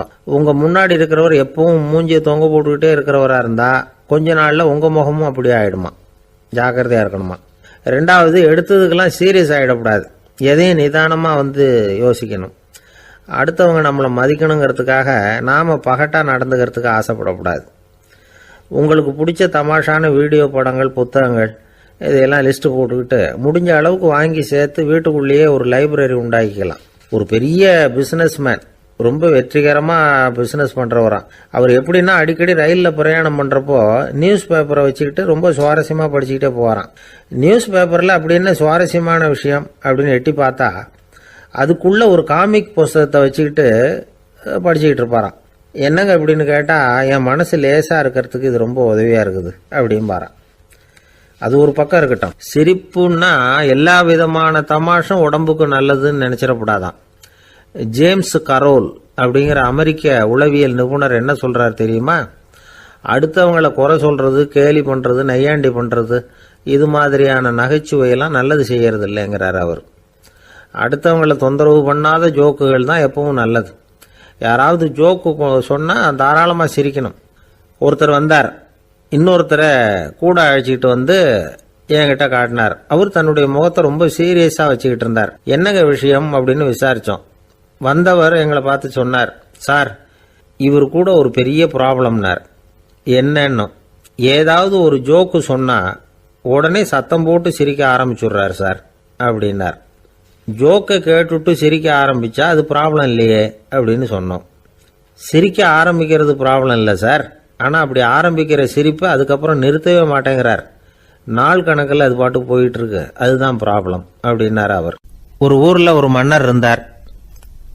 அவர் பக்கத்து தேசத்து மேலே படையெடுக்கணும்னு நினச்சிக்கிட்டு இருந்தார். அதையும் தன்னுடைய நாட்டோட சேர்த்துக்கணுங்கிற ஆசை. எப்போ படையெடுக்கலாம்னு யோசிச்சுக்கிட்டு இருந்தார். இப்படி யோசிச்சுக்கிட்டு இருந்த சமயத்தில் ஒரு பெரியவர் அவரை தேடிட்டு வந்தார். அவர் அடிக்கடி வருவார், அவர்கிட்ட பேசிக்கிட்டு இருப்பார். இப்போவும் அப்படி தான் வந்தார். என்ன மன்னா யோசனைன்னாரு. இவர் தன்னுடைய யோசனையை சொன்னார். இந்த சமயத்தில் மன்னருக்கு தாகம் எடுத்தது, தண்ணி குடிக்கணும் போல இருந்தது. உடனே அங்கே இருந்த ஒரு அரண்மனை பணியாளரை கூப்பிட்டார். போய் கொஞ்சம் தண்ணி கொண்டு வாப்பா அப்படின்னார். அந்த பணியாளர் போனார், ஒரு கோலையில் தண்ணி கொண்டு வந்தார். ராஜா கிட்ட நீட்டினார். ராஜா அதை வாங்கி குடிக்கிறதுக்காக வாய்கிட்ட கொண்டுட்டு போனார். அந்த நேரம் பார்த்து, மன்னா கொஞ்சம் பொறுங்கன்னார் இந்த பெரியவர். ஆவலோட குடிக்க போன மன்னர் அப்படியே நிறுத்திக்கிட்டு பெரியவரை பார்த்தார். இப்போ அந்த பெரியவர் சொன்னார், மன்னா, இப்போ உங்களை விட வலிமை உள்ள ஒரு சக்தி உங்களுக்கு தண்ணி கொடுக்க மறுத்துடுதுன்னு வைங்க, உங்களை குடிக்க விடாமல் தடுத்துடுது அப்படின்னா, இப்போ இந்த ஒரு கோவள தண்ணீரை என்ன விலை கொடுத்து வாங்குவீங்க அப்படின்னு கேட்டார். இப்போ எனக்கு இருக்கிற தாகத்துக்கு என்னுடைய அரசாங்கத்தில் பாதியையாவது கொடுத்து இந்த தண்ணியை வாங்கறதுக்கு தயங்க மாட்டேன்னார் அவர். சரி, இப்போ அந்த தண்ணியை குடிங்கன்னார் பெரியவர். மன்னர் ஆவலோடு அந்த தண்ணியை குடிச்சு முடித்தார். அதுக்கப்புறம் கொஞ்ச நேரம் தன்னுடைய படையெடுப்பை பற்றி சொல்லிக்கிட்டு இருந்தார். கொஞ்ச நேரம் கழித்து மறுபடியும் இந்த பெரியவர் கேட்டார், மன்னா, இப்போ நீங்கள் ஒரு கோவள தண்ணீரை குடிச்சு முடிச்சுட்டீங்க. இப்போ அந்த தண்ணீர் உங்கள் உடம்பை விட்டு வெளியில் வரக்கூடிய பாதை அடப்பட்டு போச்சு அப்படின்னு வச்சுங்க, அதை வெளியேற்றுவதற்காக நீங்கள் எவ்வளவு செலவழிப்பீங்க அப்படின்னு கேட்டார். மன்னர் யோசனை பண்ணார். அப்படி ஒரு நிலைமை ஏற்பட்டு போச்சுன்னா என்னுடைய அரசாங்கம் பூராவையும் அதுக்கு ஈடாக தர்றதுக்கு கூட தயங்க மாட்டேன்னார். இப்போ அந்த பெரியவர் சொன்னார், எந்த அரசாங்கத்தின் மதிப்பு ஒரு கோவள தண்ணீர் அளவுக்கு கூட இல்லையோ அந்த அரசாங்கத்தை அடையணுங்கிற பேராசையில் மனிதர்கள் தங்களுடைய சகோதரர்கள் கூடவே சண்டை போட்டுக்கிறாங்களே, அதில் ஏதாவது அர்த்தம் இருக்குதா அப்படின்னாராம். மன்னருக்கு இப்போதான் அர்த்தம் புரிஞ்சுதான். மனசில் தெளிவு உண்டாச்சு. தன் மனசுக்குள்ளே உண்டான வெறியை விரட்டி அடிச்சு விட்டார். அதுக்கப்புறம் நிம்மதியாக ஆட்சி புரிஞ்சார். இப்படி ஒரு கதை. உயிருக்கு என்ன விலை கொஞ்சம் யோசனை பண்ணி பாருங்கள். ஆனால் அது இப்போ எவ்வளோ மலிவாக போயிட்டுது, அதையும் யோசனை பண்ணி பாருங்களேன். ஆசை பேராசையாக மாறுது, அப்புறம் அது வெறியாக ஆகுது, அதுக்கப்புறம் பைத்தியம் முடியுது. இந்த காலத்து மனிதர்களுக்கு 2 விதமான பைத்தியம் பிடிச்சிருக்கிறதாக ஒரு பெரியவர் சொல்கிறார். ஒன்று பணம், இன்னொன்று அதிகாரம். இதெல்லாம் எவ்வளவு காலத்துக்கு நீடிக்கும்? ஒரு சர்வாதிகார நாட்டில் 3 பேர் ஜெயிலில் இருட்டு அறையில் பேசிக்கிட்டு இருக்கிறாங்க. நீ எப்படி இந்த ஜெயிலுக்கு வந்த அப்படின்னு ஒருத்தர் கேட்டாராம். இந்த நாட்டு ராஜாவை ஆதரித்து நான் பிரச்சாரம் பண்ணினேன், அதனால் கூட்டத்தில் தகராறு வந்துட்டுது, கலவரமாக போச்சு, அதுக்கு நான் தான் காரணம்னு அரெஸ்ட் பண்ணி இங்கே கொண்டாந்து போட்டாங்க அப்படின்னாராம் அவர். சரி, நீ எப்படி இங்கே வந்த அப்படின்னு இன்னொருத்தரை பார்த்து கேட்டிருக்கார். நான் இந்த நாட்டு ராஜாவை எதிர்த்து பிரச்சாரம் பண்ணேன், அதனால் கலவரம், அரெஸ்ட் பண்ணி கொண்டாந்து போட்டாங்கன்னார். சரிப்பா, நீ எப்படி அங்கே வந்த அப்படின்னு 3வது ஆளை பார்த்து இவங்க கேட்டாங்களாம்.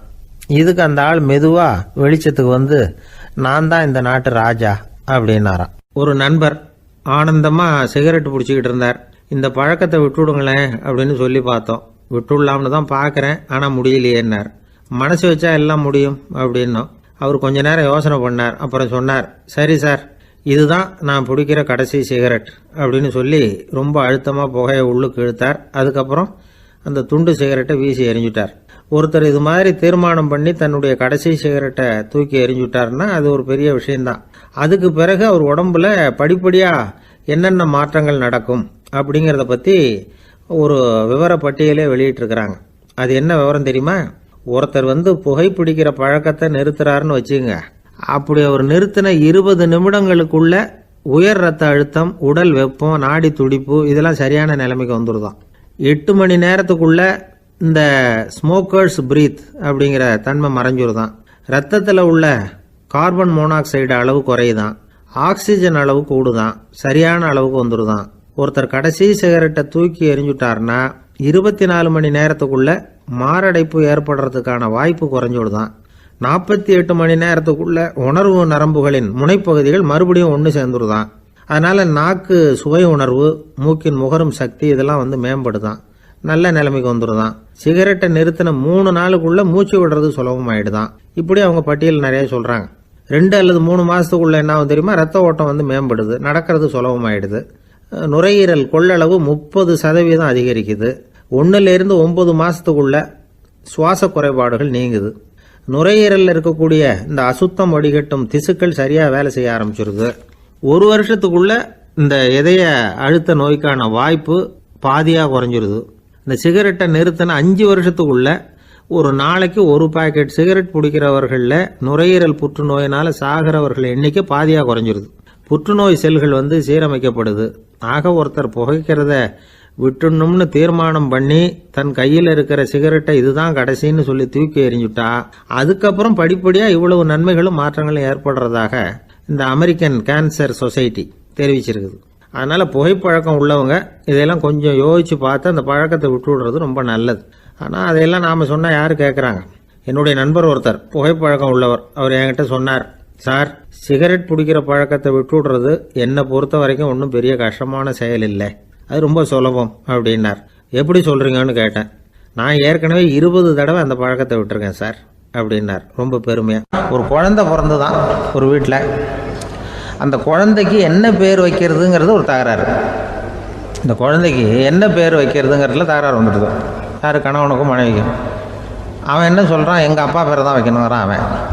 இந்த அம்மா என்ன சொல்லுது, இல்லை எங்கள் அப்பா பேரை தான் வைக்கணும் அப்படிங்குது. காலையிலேருந்து சண்டை, தகராறு. எதிர்த்த வீட்டுக்காரன் பார்த்தான், இது என்ன காலையிலேருந்து எதிர்த்த வீட்டில் தகராறு நடக்குது, என்னென்னு போய் கேட்டிருக்கான். என்னம்மா உங்களுக்கு உள்ள தகராறு? காலையிலேருந்து பார்த்தேன் அப்படின்னா, ஒன்றும் இல்லைம்மா, எங்கள் குழந்தைக்கு பேர் வைக்கிறதுல எங்களுக்கு உள்ளே ஒத்து போக முடியல, நான் எங்கள் அப்பா பேரை வைக்கணுங்கிறேன், அந்த அம்மா அவங்க அப்பா பேரை வைக்கணுங்குது, அதுதான் எங்களால் குடும்பத்தில் ஒரு நிம்மதி இல்லாமல் இருக்கிறோம், தகராறு பண்ணிகிட்ருக்கோம் அப்படின்னு நானா. அப்போ எதிர்த்த வீட்டுக்காரன் சொல்லியிருக்கான், எதிர்த்த வீட்டுக்காரன்னு நான் எதுக்கு இருக்கிறேன், நான் பஞ்சாயத்து பண்ணி வைக்கிறேன், உங்களுக்குள்ள என்ன இது பேர் தானே வைக்கணும், ஏன்ப்பா உங்கள் அப்பா பேர் என்ன அப்படின்னு அவனை கேட்டிருக்கான். எங்கள் அப்பா பேர் சீனிவாசன் அப்படின்ட்டுருக்கான். இந்த அம்மாவை உங்கள் அப்பா பேர் என்னம்மா? கிருஷ்ணன் அப்படின்னு சொல்லி இவன் யோசித்து பார்த்தான். குழந்தைக்கு சீனிவாச கோபாலகிருஷ்ணன்னு பேர் வைங்க போங்க அப்படின்ட்டு போயிட்டான். ஏற்ற தீர்த்து வச்சுட்டு போயிட்டான். போனதுக்கப்புறம் இவங்க 2 பேரும் பேசிக்கிட்டாங்க. சரி, இந்த சீனிவாசன் சரி, கிருஷ்ணன் சரி, நடுவில் கோபாலம் யார் அப்படின்னு சொல்லி அவனை போய் இழுத்துட்டு வந்தான். எழுத்து வீட்டில் போய் அது யார்ரா, அது இங்கே வா, அது யார்ரா கோபால? அது எங்கள் அப்பா பேர். நீ அதை மட்டும் எதுக்கு விட்டு வைக்கிற, அதையும் சேர்த்து வச்சுட்டு போடான்னு. அதாவது குடும்பத்தில் வந்து ஒரு கணவனும் மனைவியும் ஒரு சின்ன விஷயத்தில் கூட ஒத்து போகலைன்னா இப்படி தான் ஏற்று விட்டுக்காரன் பஞ்சாயத்துக்கு வருவான். கோபாலன்னு வந்து குறுக்க வருவான் ஒருத்தன். அப்படி அந்த அனுசரிப்புங்கிறது குடும்பத்தில் ரொம்ப அவசியம். கணவனும் மனைவி அது ஒன்றுக்கு மேலே இந்த கல்யாணம் பண்ணிக்கிறாங்க, அது ரொம்ப அவஸ்தை. ஒருவனுக்கு ஒருத்திங்கிறது நம்ம இதெல்லாம் சொல்கிறது. ஒன்றுக்கு மேற்பட்ட திருமணங்கள் வந்து சங்கடத்தில் தான் கொண்டு வந்து விடும். நிறைய சொல்லுவாங்க. உலகத்திலேயே ஒரு பெரிய இது என்ன தெரியுங்களா, இயற்கை வந்து நிர்ணயம் பண்ணுது. இப்போ வந்து நம்ம சில பேருக்கு எனக்கு பொம்பளை பிள்ளை வேண்டாம் ஆம்பளை பிள்ளை வேண்டான்னு சொல்லி இந்த ஸ்கேன் பண்ணி என்னென்னவோ பண்ணிகிட்டு இருக்கிறாங்கல்ல. ஆனால் இயற்கை வந்து அந்த 50-50 ரேஷியோவை அது வந்து மெயின்டைன் பண்ணிகிட்ருக்கு. இந்த உலகத்தில் ஒரு அதிசயமான உண்மை என்னென்னா, 116 ஆம்பளை பிள்ளை பிறந்தா 100 பொம்பளை பிள்ளை பிறகுதான். உலக அளவில் 116 ஆம்பளை பிள்ளை பிறந்தா 100 பொம்பளை பிள்ளை பிறகுது. இது எதுக்கு 16 அதிகமாக பிறகுதுன்னா, அந்த வாலிப வயசு அடையிறதுக்குள்ளே 16 செத்து போகுது. 16 அங்கங்கே ஓடுறது கொஞ்சம் முரட்டத்தனமாக போகிறதுனால செத்து போகுது. அந்த 50-50 இந்த ஒருத்தருக்கு ஒருத்தங்கிற ரேஷியோவை இயற்கை வந்து மெயின்டைன் பண்ணிகிட்டு இருக்கு. அது ஒரு பெரிய அதிசயம். அதை விட பெரிய அதிசயம் என்னென்னா, இந்த உலக யுத்தம் நடந்ததில்ல, முதல் உலக யுத்தம், 2வது யுத்தம், அப்போ பார்த்துருக்குறாங்க, கணக்கு எடுத்துருக்குறாங்க. அந்த யுத்தம் முடிஞ்ச பிறகு 116 ஆம்பளை பிள்ளைக்கு பதிலாக 160 170 பிறக்க ஆரம்பிச்சு தான். 100 பெண் குழந்தைக்கு 170 180 ஆண் குழந்தை. இது எதுக்குன்னா, அந்த போரில் செத்து போகுதில்ல ஆம்பளை பிள்ளைகள், அதை ஈடுகட்டுறதுக்காக அதிகமாக பிறக்க ஆரம்பிச்சிருக்கு. அந்த அளவுக்கு வந்து இயற்கை வந்து ஒரு பெரிய ரேஷியோவை மெயின்டைன் பண்ணுது. அதாவது ஒருவனுக்கு ஒருத்திங்கிறத அது சொல்லிகிட்டு இருக்கு. புறாவெல்லாம் வளர்த்திங்கன்னா, நான் கூட புறா வளர்த்துருக்குறேன் ஊரில். புறா வளர்த்திங்கன்னா ஒரு தடவைக்கு 2 முட்டை தான் விடும் ஒரு வீட்டுக்கு. அந்த 2 முட்டையும் குஞ்சு பறிச்சுன்னா அதில் ஒன்று வந்து ஆணாக இருக்கும், ஒன்று பொண்ணாக இருக்கும். அது எந்த முட்டை ஆண் எந்த முட்டை பெண்ணுங்கிறத இயற்கை நிர்ணயம் பண்ணுது. அதை வந்து நம்ம மாற்றவே முடியாது. ரெண்டையும் அந்த பெண்ணாவோ 2 ஆணாவோ மாற்ற முடியாது நம்ம. அதனால் அந்த இயற்கையை புரிஞ்சுக்கிட்டு நாம் நடந்துக்கணும். அதனால தான் ஒரு கணவன் ஒரு மனைவி, அதான் ஒருத்தருக்கு ஒருத்தங்கிறது. ஒன்றுக்கு மேலேனா சங்கடம் தான். ஒரு பஸ்ஸில் வந்து ரெண்டு பெண்கள் வந்துக்கிட்டு இருந்தாங்களாம். பஸ்ஸு பிரயாணம். 2 பெண்கள் வந்து பக்கத்தில் உட்காந்துருக்காங்க.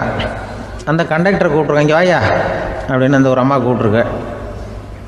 என்னம்மா அப்படின்ட்டுருக்கார். வந்து இந்த ஜன்னலை திறந்து விட்டு போ அப்படின்னு. சரின்னு பக்கத்தில் இருந்த ஜன்னலை திறந்து விட்டு அவர் போயிட்டார்.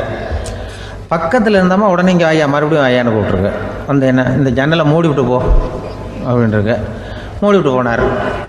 மறுபடியும் அந்த முன்னாடி கூப்பிட்டது வாமா வாயான்னு மறுபடியும் கண்டக்டரை கூப்பிட்டு, என்ன இந்த பார், இந்த ஜன்னலை வந்து நீ மூடி வச்சின்னா நான் மூச்சு திணறி செத்து போடுவேன். அப்புறம் உடனே பக்கத்தில் இருந்தம்மா தபாரியா அந்த அம்மா பேச்சை கேட்டுட்டு நீ திறந்து வச்சின்னா நான் குளிர் தாங்காமல் செத்து போடுவேன் அப்படின்ட்டு அவர் தலையை பிச்சுக்கிறார் கண்டக்டர். என்னடா பெரிய ரொம்ப போச்சு, எனக்கு கொஞ்சம் தூரம் பிரயாணம், இதில் கூட அட்ஜஸ்ட் பண்ணி போகக்கூடாதா அப்படின்னு. அப்போ அந்த பஸ்ஸில் பின்னாடி ஒருத்தன் கடைசி சீட்டில் வெயில் தாங்காமல் சட்டையெல்லாம் கட்டி போட்டுட்டு ஒரு கிராமத்து ஆள் பீடி குடிச்சிட்டு வரான். அவர் கூப்பிட்ருக்கான் அந்த ஆள், அந்த கண்டக்டர், இங்கே வாயா அங்கே என்ன தகராறு அப்படின்னு. அந்த எதிர்த்து வீட்டுக்காரன் வந்தானே முன்னாடி பஞ்சாயத்துக்கு, அது மாதிரி கண்டக்டர் இங்கே வாயா, அவன் ஏன் நீ என்ன சொல்ல போகிற அப்படின்ட்டு வந்திருக்கான். சட்டையெல்லாம் கட்டி போட்டு பீடி குடிக்கிறான். பீடி புகையை ஊதி விட்டு அங்கே என்ன தகராறு அப்படின்னு கேட்டிருக்கான். ஒன்றும் இல்லையா, அந்த அம்மா வந்து ஜன்னலை திறந்தா செத்து போவேங்கிறது, இந்த அம்மா ஜன்னலை மூடுனா செத்து போவேங்கிறது, நான் என்னையா பண்ணுறது ஒரு ஆள், இதுக்கு ஏன் கவலைப்படுறேன், நான் சொல்கிறத கேள்வி, நான் தீர்த்து வைக்கிறேன் பிரச்சனையை அப்படின்னு சொல்லிவிட்டு பீடியை எடுத்துவிட்டு புகையை ஊதிவிட்டு சொன்னானா, கொஞ்ச நேரம் அந்த ஜன்னலை மூடி வை, அந்த அம்மா செத்து போவோம்,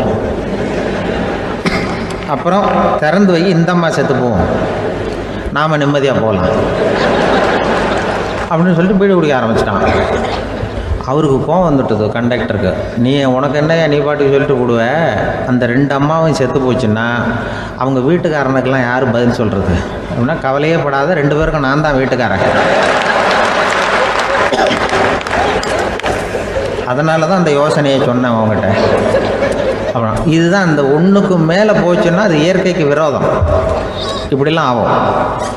அதனால தான் அவன் அவ்வளவு ஒன்றுமே வேண்டான்ட்டு கடைசி பெஞ்சு இதில் போய் சீட்டில் உட்காந்துக்கிட்டான். அப்படி அது இயற்கையை புரிஞ்சுக்கிட்டு வாழணுங்கிறது முக்கியம். குடும்பத்தில் வந்து கணவனுடைய பங்கு என்ன, மனைவனுடைய பங்கு, குழந்தை குட்டிகள்லாம் சொல்லுவாங்க. அப்படி இருக்கணும். கணவன்கிறவனுக்கு நிறைய சகிப்புத்தன்மை தேவைப்படுது. இதில் ஒரு பெரிய நீதிபதி இருந்தார் சென்னையில், உண்மையாக நடந்தது. சென்னையில் ரொம்ப காலத்துக்கு முன்னாடி காந்தி இருந்த காலத்தில் சென்னையில் ஒரு நீதிபதி, அவர் ஒரு நாள் நீதி கோர்ட்லாம் விட்டு ரொம்ப கஷ்டப்பட்டு ராத்திரி சும்மா போய் உடனே வீட்டுக்கு வரல. கோர்ட்டினுடைய நடவடிக்கை முடிஞ்சு வீட்டுக்கு வராமல் போய் எங்கெங்கேயோ போய் சுற்றிவிட்டு அந்த நண்பர்களோடு அப்படி உல்லாசமாக அப்படி கொண்டாடிவிட்டு ராத்திரிக்கு வந்திருக்கிறாரு வீட்டுக்கு 1 மணிக்கு. அப்போ அந்த வயசான அம்மா வாசல்லையே காத்துக்கிட்டு இருக்கு. உள்ளே போச்சு நீதிபதி இன்னும் வந்து சேரலேன்னு வாசல்லே நின்றுட்டு இருந்துதான். அப்போ அது வந்த உடனே பலார்னு அரைஞ்சி விட்டாங்களாம் அந்த அம்மா. ஏன்டா அவ்வளோ தூரம் எங்கே போனேன்? என்ன தான் நீதிபதியாக இருந்தாலும் அவங்களுக்கு உள்ள தானே. பலார்னு அரைஞ்சி விட்டாங்க. உடனே அவர் கலங்கி போய் அழுதாராம்.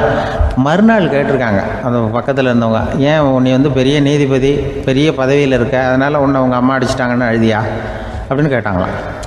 அப்போ அவர் சொன்னாராம் நீதிபதி, இல்லை நான் வந்து இது மாதிரி எங்கள் அம்மாக்கிட்ட அடிக்கடி அடி வாங்குவேன்.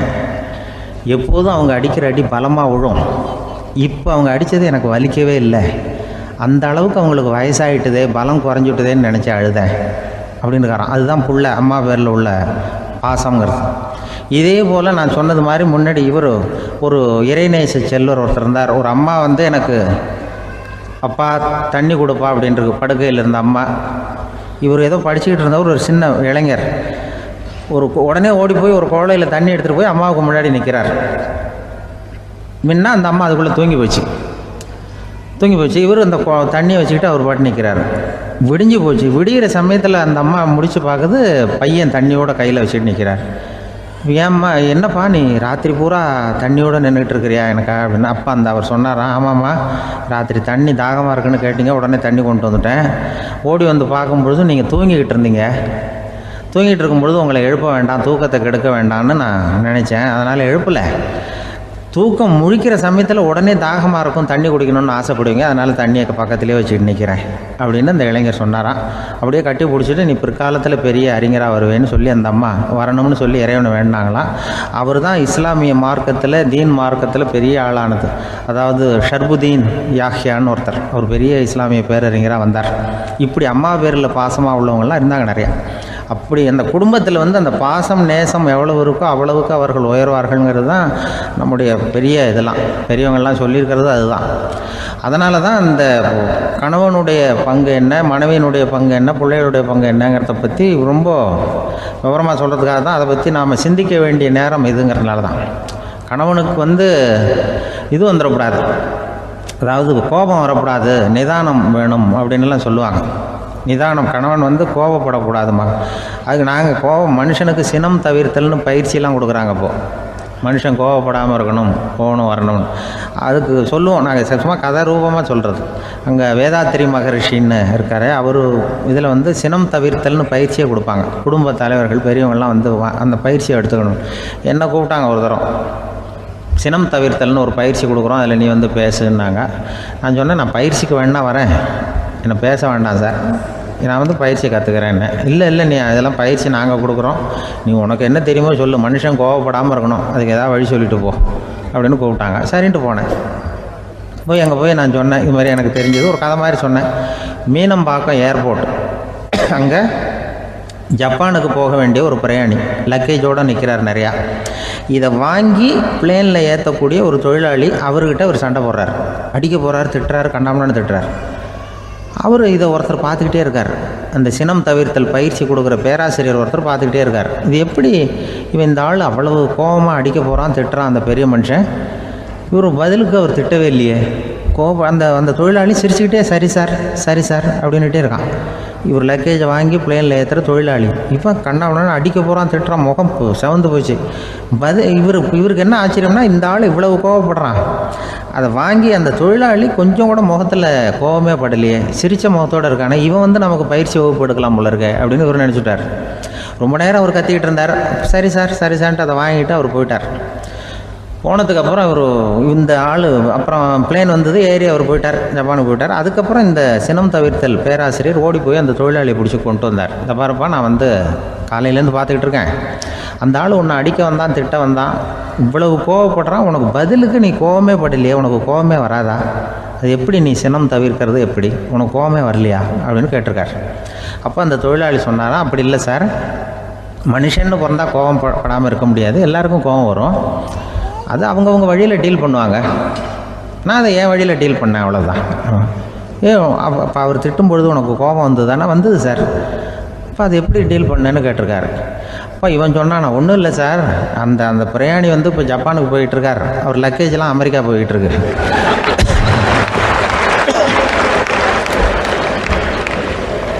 இதுக்கு நாம் எதுக்கு சார் அனாவசியமாக அவன்கிட்ட போய் சண்டை போட்டுக்கிட்டேன்? அவன் மாற்றி ஏற்றி விட்டா அவன் போய் பார்த்துக்கிறான் எங்கேயாவது. அதுதான் நான் சினம் தவிர்க்கிற வழி அவன் சொன்னாரான். உடனே இதை தான் எனக்கு தெரிஞ்சது கோபம் வராமல் இருக்கிறதுன்னு அங்கே பேசினேன் அந்த கூட்டத்தில். அதுக்கப்புறம் இன்ன வரைக்கும் அவங்க கூப்பிடுறதே இல்லை என்ன. ஏன்னா நாங்கள் வந்து முறையாக ஒருத்தன் கோவப்படாமல் இருக்கிறதுக்கு என்ன வழின்னு சொல்லி கொடுத்துட்ருக்குறோம். நீ இப்படி பண்ணுறியப்பா அப்படின்னு சொல்லி. இப்போ எப்படின்னா, ஒரு 600 வருஷத்துக்கு முன்னாடி மனுஷனுக்கு இருந்த நெருக்கடி இருக்குது பாருங்கள். ஒரு 600 வருஷத்துக்கு முன்னாடி மனுஷனுக்கு எவ்வளோ நெருக்கடி இருந்ததோ அதுபோல் 40 பங்கு இப்போ அதிகமாகிட்டு தான் கண்டுபிடிச்சி சொல்லியிருக்கிறாங்க. அவ்வளவு நெருக்கடிக்கு மத்தியில் நாம் வாழ்ந்துக்கிட்டு இருக்கிறோம். ஒரு 600 வருஷத்துக்கு முன்னாடி என் தலையில் 1 கிலோ வச்சுக்கிட்டு நின்னேன்னு வைங்க, இப்போ 40 கிலோ வச்சுக்கிட்டு நிற்கிறேன். அப்படி ஒவ்வொரு மனுஷனுக்கும் வாழ்க்கையில் நெருக்கடி அதிகமாக போச்சு. இப்போ இந்த நெருக்கடியில் முன்னாடிலாம் யாரோ ஒருத்தர் தான் தியானம் பண்ணுவாங்க. தியானம்னா ஒருத்தர் 2 பேர் காட்டுக்கு போய் தியானம் பண்ணிகிட்டு இருப்பாங்க 600 வருஷத்துக்கு முன்னாடி. இப்போ வீட்டுக்கு வீடு தியானம் நடக்குது. ஏன்னா அந்தளவுக்கு வாழ்க்கையில் ஒரு நிம்மதி வேணும் அப்படின்னு சொல்லி பண்ணிட்டாங்க. அதுக்கு தான் இயற்கை கொடுத்துருக்கிற ஒரு இயற்கையான வைத்தியம்தான் சிரிப்புங்கிறது. இதை பற்றி பெரியவங்கள்லாம் இப்போ ஆராய்ச்சி பண்ணிகிட்டு இருக்கிறாங்க. சிரிப்புங்கிறது நாம் பிறந்து ஒரு 6 மாதத்தில் தான் முதல் தடவையாக விவரமாக சிரிக்க ஆரம்பிக்கிறோமா. நாம் பிறந்து 6 மாதத்துக்கு, அதாவது முதல் தடவை சிரிக்க ஆரம்பிக்கிறது ஒரு 6ஆவது வாரம், 1.5 மாதத்தில் தான் குழந்தை வந்து விவரமாக சிரிக்க ஆரம்பிக்குது. அப்புறம் அப்படியே சிரிக்க ஆரம்பிக்கிறோமா. அதெல்லாம் இப்போ கணக்கு எடுத்துருக்குறாங்க. ஒரு குழந்தை ஒரு நாளைக்கு 200 தடவை சிரிக்குதான் ஒரு குழந்தை. பெரியவங்கள்லாம் 15 தடவை சிரிக்கிறாங்களாம்.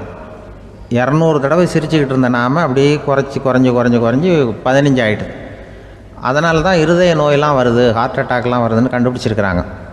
200 சிரிப்புக்கு வந்து அது வந்து இயல்புத்தன்மை, மனுஷனுடைய இயல்புத்தன்மை சிரிக்கிறது.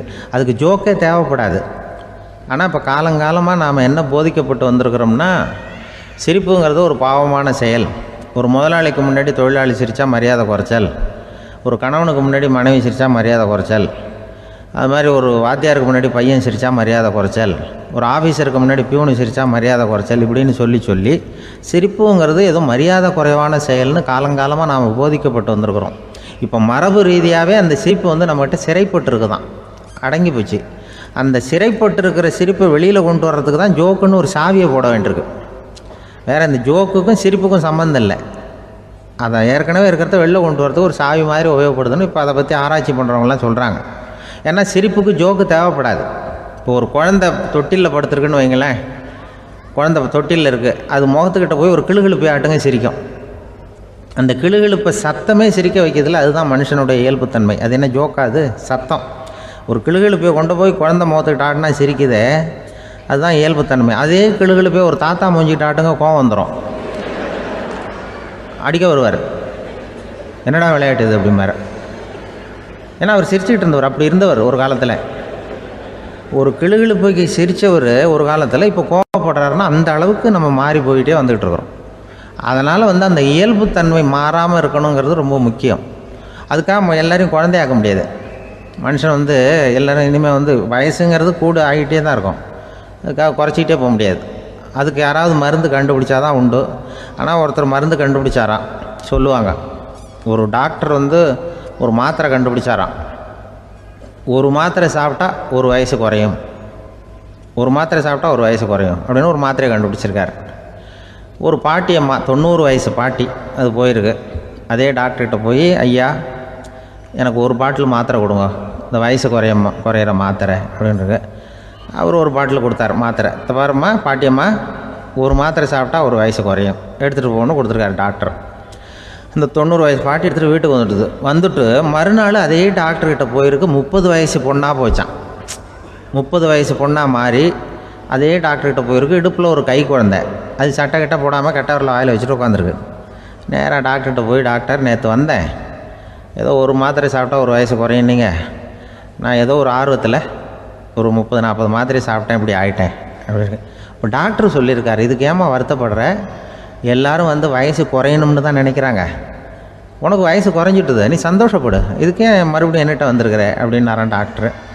அப்போ அந்த அம்மா சொல்லித்தான், அதை என்னை பற்றி பரவாயில்ல டாக்டர், என் இடுப்பில் பாருங்கள் கை குழந்தை, இது சட்டை போடாமல் உட்காந்துருக்கு, கட்டவரில் வேலை வச்சுட்டு உட்காந்துருக்கு, இது ரொம்ப ஆர்வத்தில் ஒரு 70 மாத்திரையை சாப்பிட்டு விட்டுது, இது என் வீட்டுக்காரரு. இவர் இடுப்பு விட்டு கீழே இறங்க மாட்டேங்கிறார். நான் எதையாவது கொடுத்து இனிமேதான் வயசை கூட்டி இறக்கி விடுவேன் டாக்டர் அப்படின்னு தான். அவர் ஏதோ நமக்கும் இதுக்கும் சம்மந்தம் இல்லைங்கிறது மாதிரி கட்டாரில் வச்சுட்டு அவர் பாட்டு உட்காந்துருக்கார். ஏதோ நமக்கு இந்த உலகமே இல்லை, நமக்கு சம்மந்தம் இல்லைங்கிற மாதிரி உட்காந்துருக்கார். இப்படியே நான் தூக்கிட்டு எங்கே அலையிறது இது அப்படின்னு தான். அதனால் வயசை குறைக்கிறது இயற்கைக்கு விரோதமாக நாம் பண்ண முடியாது. ஆனால் இந்த இயல்பு தன்மை மாறாமல் வச்சுக்கலாம். குழந்தை மாதிரி மாற முடியாதே தவிர அந்த குழந்தை தன்மையோடு வாழறதுக்கு கற்றுக்கணும். அதுதான் வாழ்க்கையில் இன்பமாக வாழறதுக்கு வழி. குழந்தைத்தனமாக இருக்கக்கூடாது, குழந்தை தன்மையோடு இருக்கணும்னு சொல்லுவாங்க. குழந்தை தன்மைங்கிறது வேறு, குழந்தைத்தனம்ங்கிறது வேறு.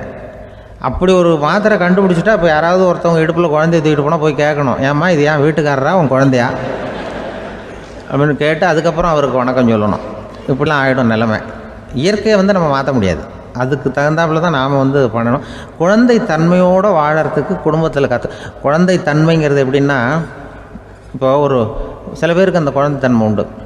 ஒரு வீட்டில் ஒரு புள்ள படுத்துருக்கு, அம்மா எழுப்புறாங்க, காலேஜுக்கு நேரமாச்சு எழுந்திரிப்பா, காலேஜுக்கு நேரமாச்சு எழுந்திரிப்பா அப்படின்ட்டு. அந்த அம்மா அந்த புள்ளை சொல்லியிருக்கு, ஐயோ எனக்கு காலேஜுக்கு போகிறதுக்கே பிடிக்கலம்மா, என்னை தொந்தரவு பண்ணாத, காலேஜுக்கு போகிறதுக்கு எனக்கு பிடிக்கல அப்படின்னு தான். அப்போ அந்த அம்மா சொல்லியிருக்கு, ஏன் உனக்கு காலேஜுக்கு போகிறதுக்கு பிடிக்கல, கல்லூரிக்கு போகிறதுக்கு, அதுக்கு 2 காரணம் சொல்லு அப்படின்னு இருக்கா. அப்போ அந்த புள்ளை சொல்லிச்சான், ஏன் பிடிக்கலன்னா கல்லூரியில் இருக்கிற வாத்தியாருக்கும் என்ன பிடிக்க மாட்டேங்குது, ஆசிரியர்களுக்கும். 2வது காரணம், கல்லூரியில் படிக்கிற மாணவர்களுக்கும் என்ன பிடிக்கல, அதனால் நான் காலேஜுக்கு போக மாட்டேன்ற குழந்தை புள்ளை சொல்லியிருக்கு. அம்மா அப்படிலாம் நீ இதுக்காக போகாமல் இருக்கக்கூடாது, நீ போய் தான் ஆகணும் அப்படின்னு பிடிவாதமாக அந்த அம்மா பிள்ளைய எழுப்புனாங்களாம். சரி நான் எதுக்கு காலேஜ் போகணும்னு சொல்கிறேன், அதுக்கு நீ 2 காரணம் சொல்லு அப்படின்னு தான் அந்த புள்ளை. அப்போ அந்த அம்மா சொன்னாங்களாம், நீ ஏன் காலேஜுக்கு போகணும்னா, முதல் காரணம் உனக்கு வயசு 52, 2வது காரணம் நீ தான் பிரின்ஸிபால் அப்படின்னு தான். என்ன இருந்தாலும் அவங்க அம்மாவுக்கு அது புள்ள தானே, அதுதான் குழந்தைத்தன்மைங்கிறது. 52 வயசுலேயும் குழந்தைத்தன்மையோடு இருக்கார் பாருங்கள், அதுதான் அந்த குழந்தைத்தன்மையோடு வாழறது தான் வெற்றிக்கு வழின்னு சொல்லுவாங்க. ஒரு பெரிய கிராமம், அந்த கிராமத்தில் ஒரு பண்ணையார் வீடு, அதுதான் அந்த கிராமத்திலே பெரிய வீடு. ஒரு நாள் ஒரு திருடன் அந்த கிராமத்துக்கு வந்தான், சுற்றி பார்த்தான். அந்த பண்ணையார் வீடு கண்ணில் பட்டுது. இன்னைக்கு ராத்திரி இந்த வீட்டில் தான் நம்ம தொழிலை ஆரம்பிக்கணும் அப்படின்னு சொல்லி அவன் முடிவு பண்ணிக்கிட்டான். ஏன்னா அதுதான் அந்த கிராமத்திலே கொஞ்சம் பெரிய வீடு, அங்கே தான் அவன் எதிர்பார்க்குறது ஏதாவது கிடைக்கும் அப்படிங்கிறது அவனுடைய முடிவு. நடு ராத்திரி அவன் மெதுவாக சோறேறி குதித்து அந்த பெரிய வீட்டுக்குள்ளே புகுந்தான். அங்கே போய் பார்த்தா முக்கியமான இடங்கள்ல எல்லாம் காவலுக்கு ஆள் நின்றுட்டு இருக்கிறாங்க ராத்திரி நேரத்தில். சரி இந்த வீட்டில் நம்மால் திருட முடியாது அப்படின்னு முடிவு பண்ணிட்டு மெதுவாக வந்த வழியிலேயே திரும்பி வந்தான். அந்த சமயத்தில் காலில் ஏதோ தட்டுப்பட்டுது. என்னது அப்படின்னு சொல்லி குனிஞ்சு பார்த்தா அங்கே ஒரு பெரிய வெங்காய மூட்டை அடுக்கி வச்சிருக்கிறாங்க. சரி வந்ததுக்கு வெறுங்கையோடு திரும்ப வேண்டாமே அப்படின்னு சொல்லி கையில் இருந்த ஒரு பெரிய பை நிறைய அதை அள்ளி போட்டுக்கிட்டான். வெங்காயத்தை போட்டுக்கிட்டு புறப்படுற சமயத்தில் கப்புன்னு கழுத்தில் ஒரு கை விழுந்தது. ஆள் மாட்டிக்கிட்டான். அதாவது காவலாளிகள் அவனை பிடிச்சி வச்சுக்கிட்டாங்க. மறுநாள் காலையில் அந்த திருடனை பண்ணையார் முன்னாடி கொண்டுட்டு போய் நிறுத்தினாங்க. ஐயா, இந்த ஆள் ராத்திரி நம்ம வீட்டில் திருடுறதுக்காக வந்தான், வெங்காயத்தை அள்ளிட்டு புறப்படுறப்போ மாட்டிக்கிட்டான் அப்படின்னாங்க. அவர் பார்த்தார், என்னப்பா இவங்க சொல்கிறது உண்மைதானான்னு கேட்டார். ஆமான்னு ஒத்துக்கிட்டான் அந்த ஆள். பண்ணையார் அதுக்கப்புறம் கொஞ்சம் யோசனை பண்ணார். அப்புறமா தீர்ப்பு வழங்கினார். இதை பார்ப்பா, நீ இங்கே திருட வந்தது குற்றம், அதுக்காக நீ 100 ரூபாய் அபராதம் செலுத்தணும் அல்லது 100 கசையடிகள் வாங்கணும்.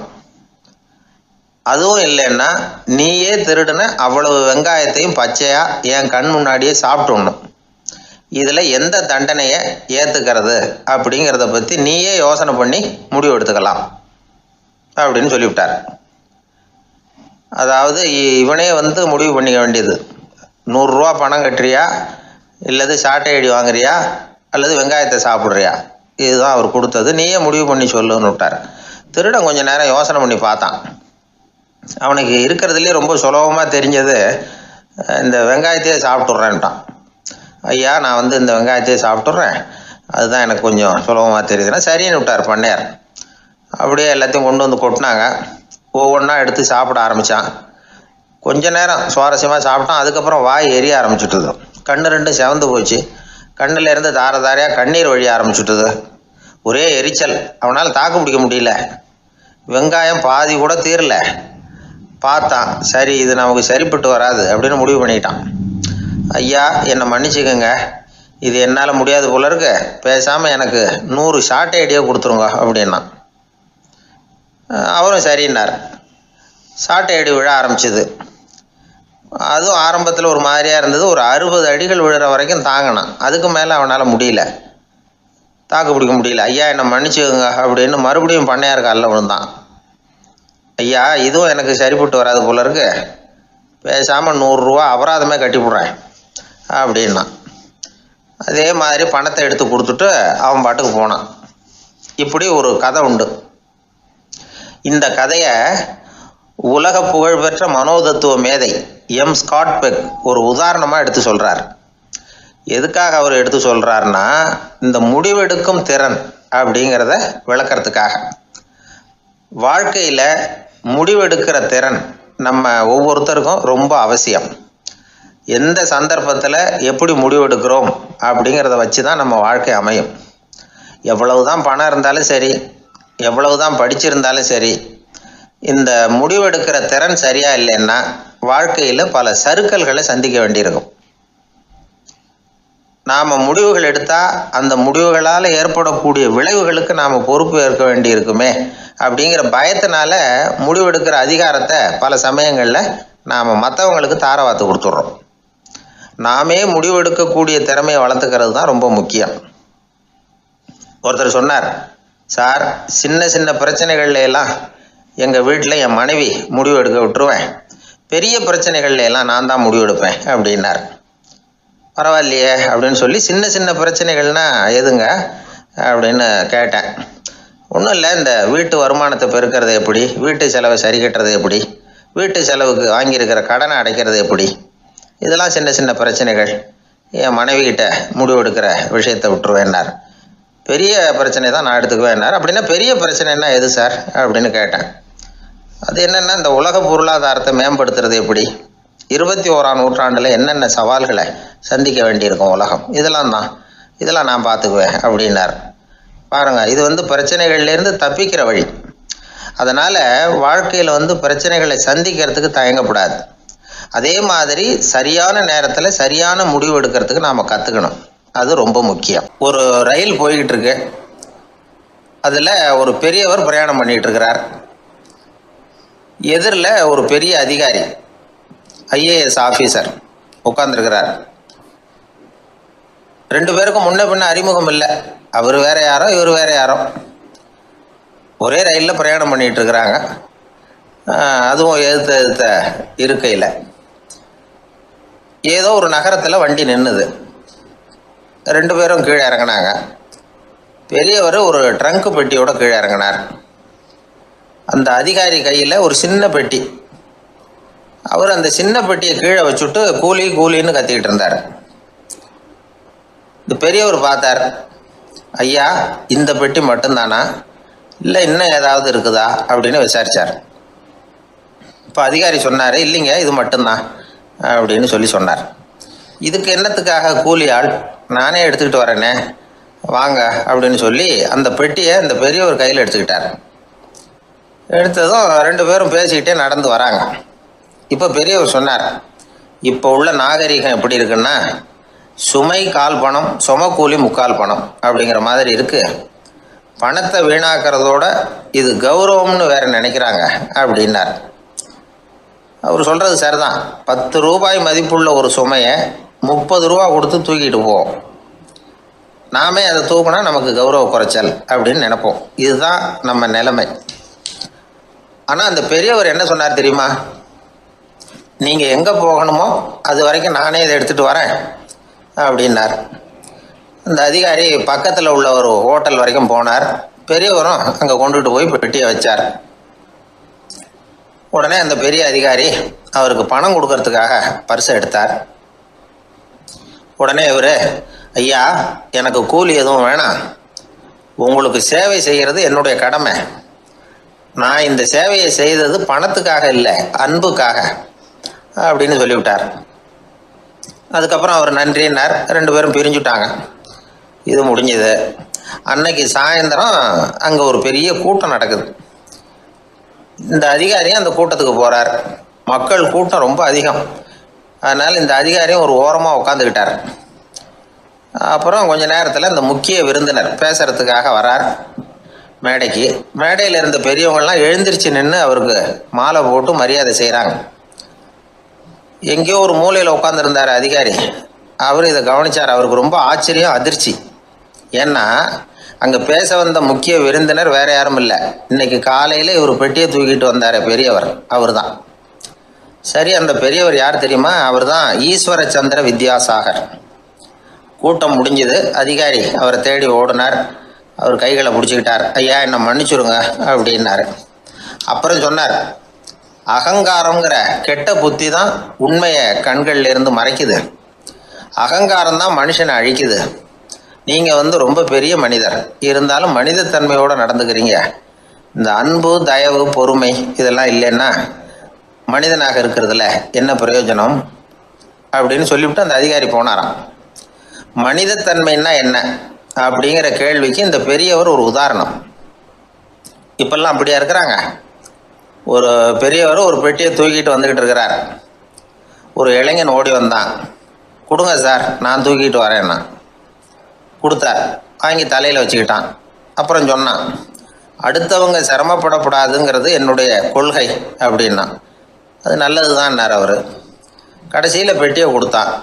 வாங்கிக்கிட்டு பர்ஸை திறந்தார் பணம் கொடுக்கறதுக்காக. வேணாங்க அப்படின்னு விட்டான் அந்த இளைஞன்.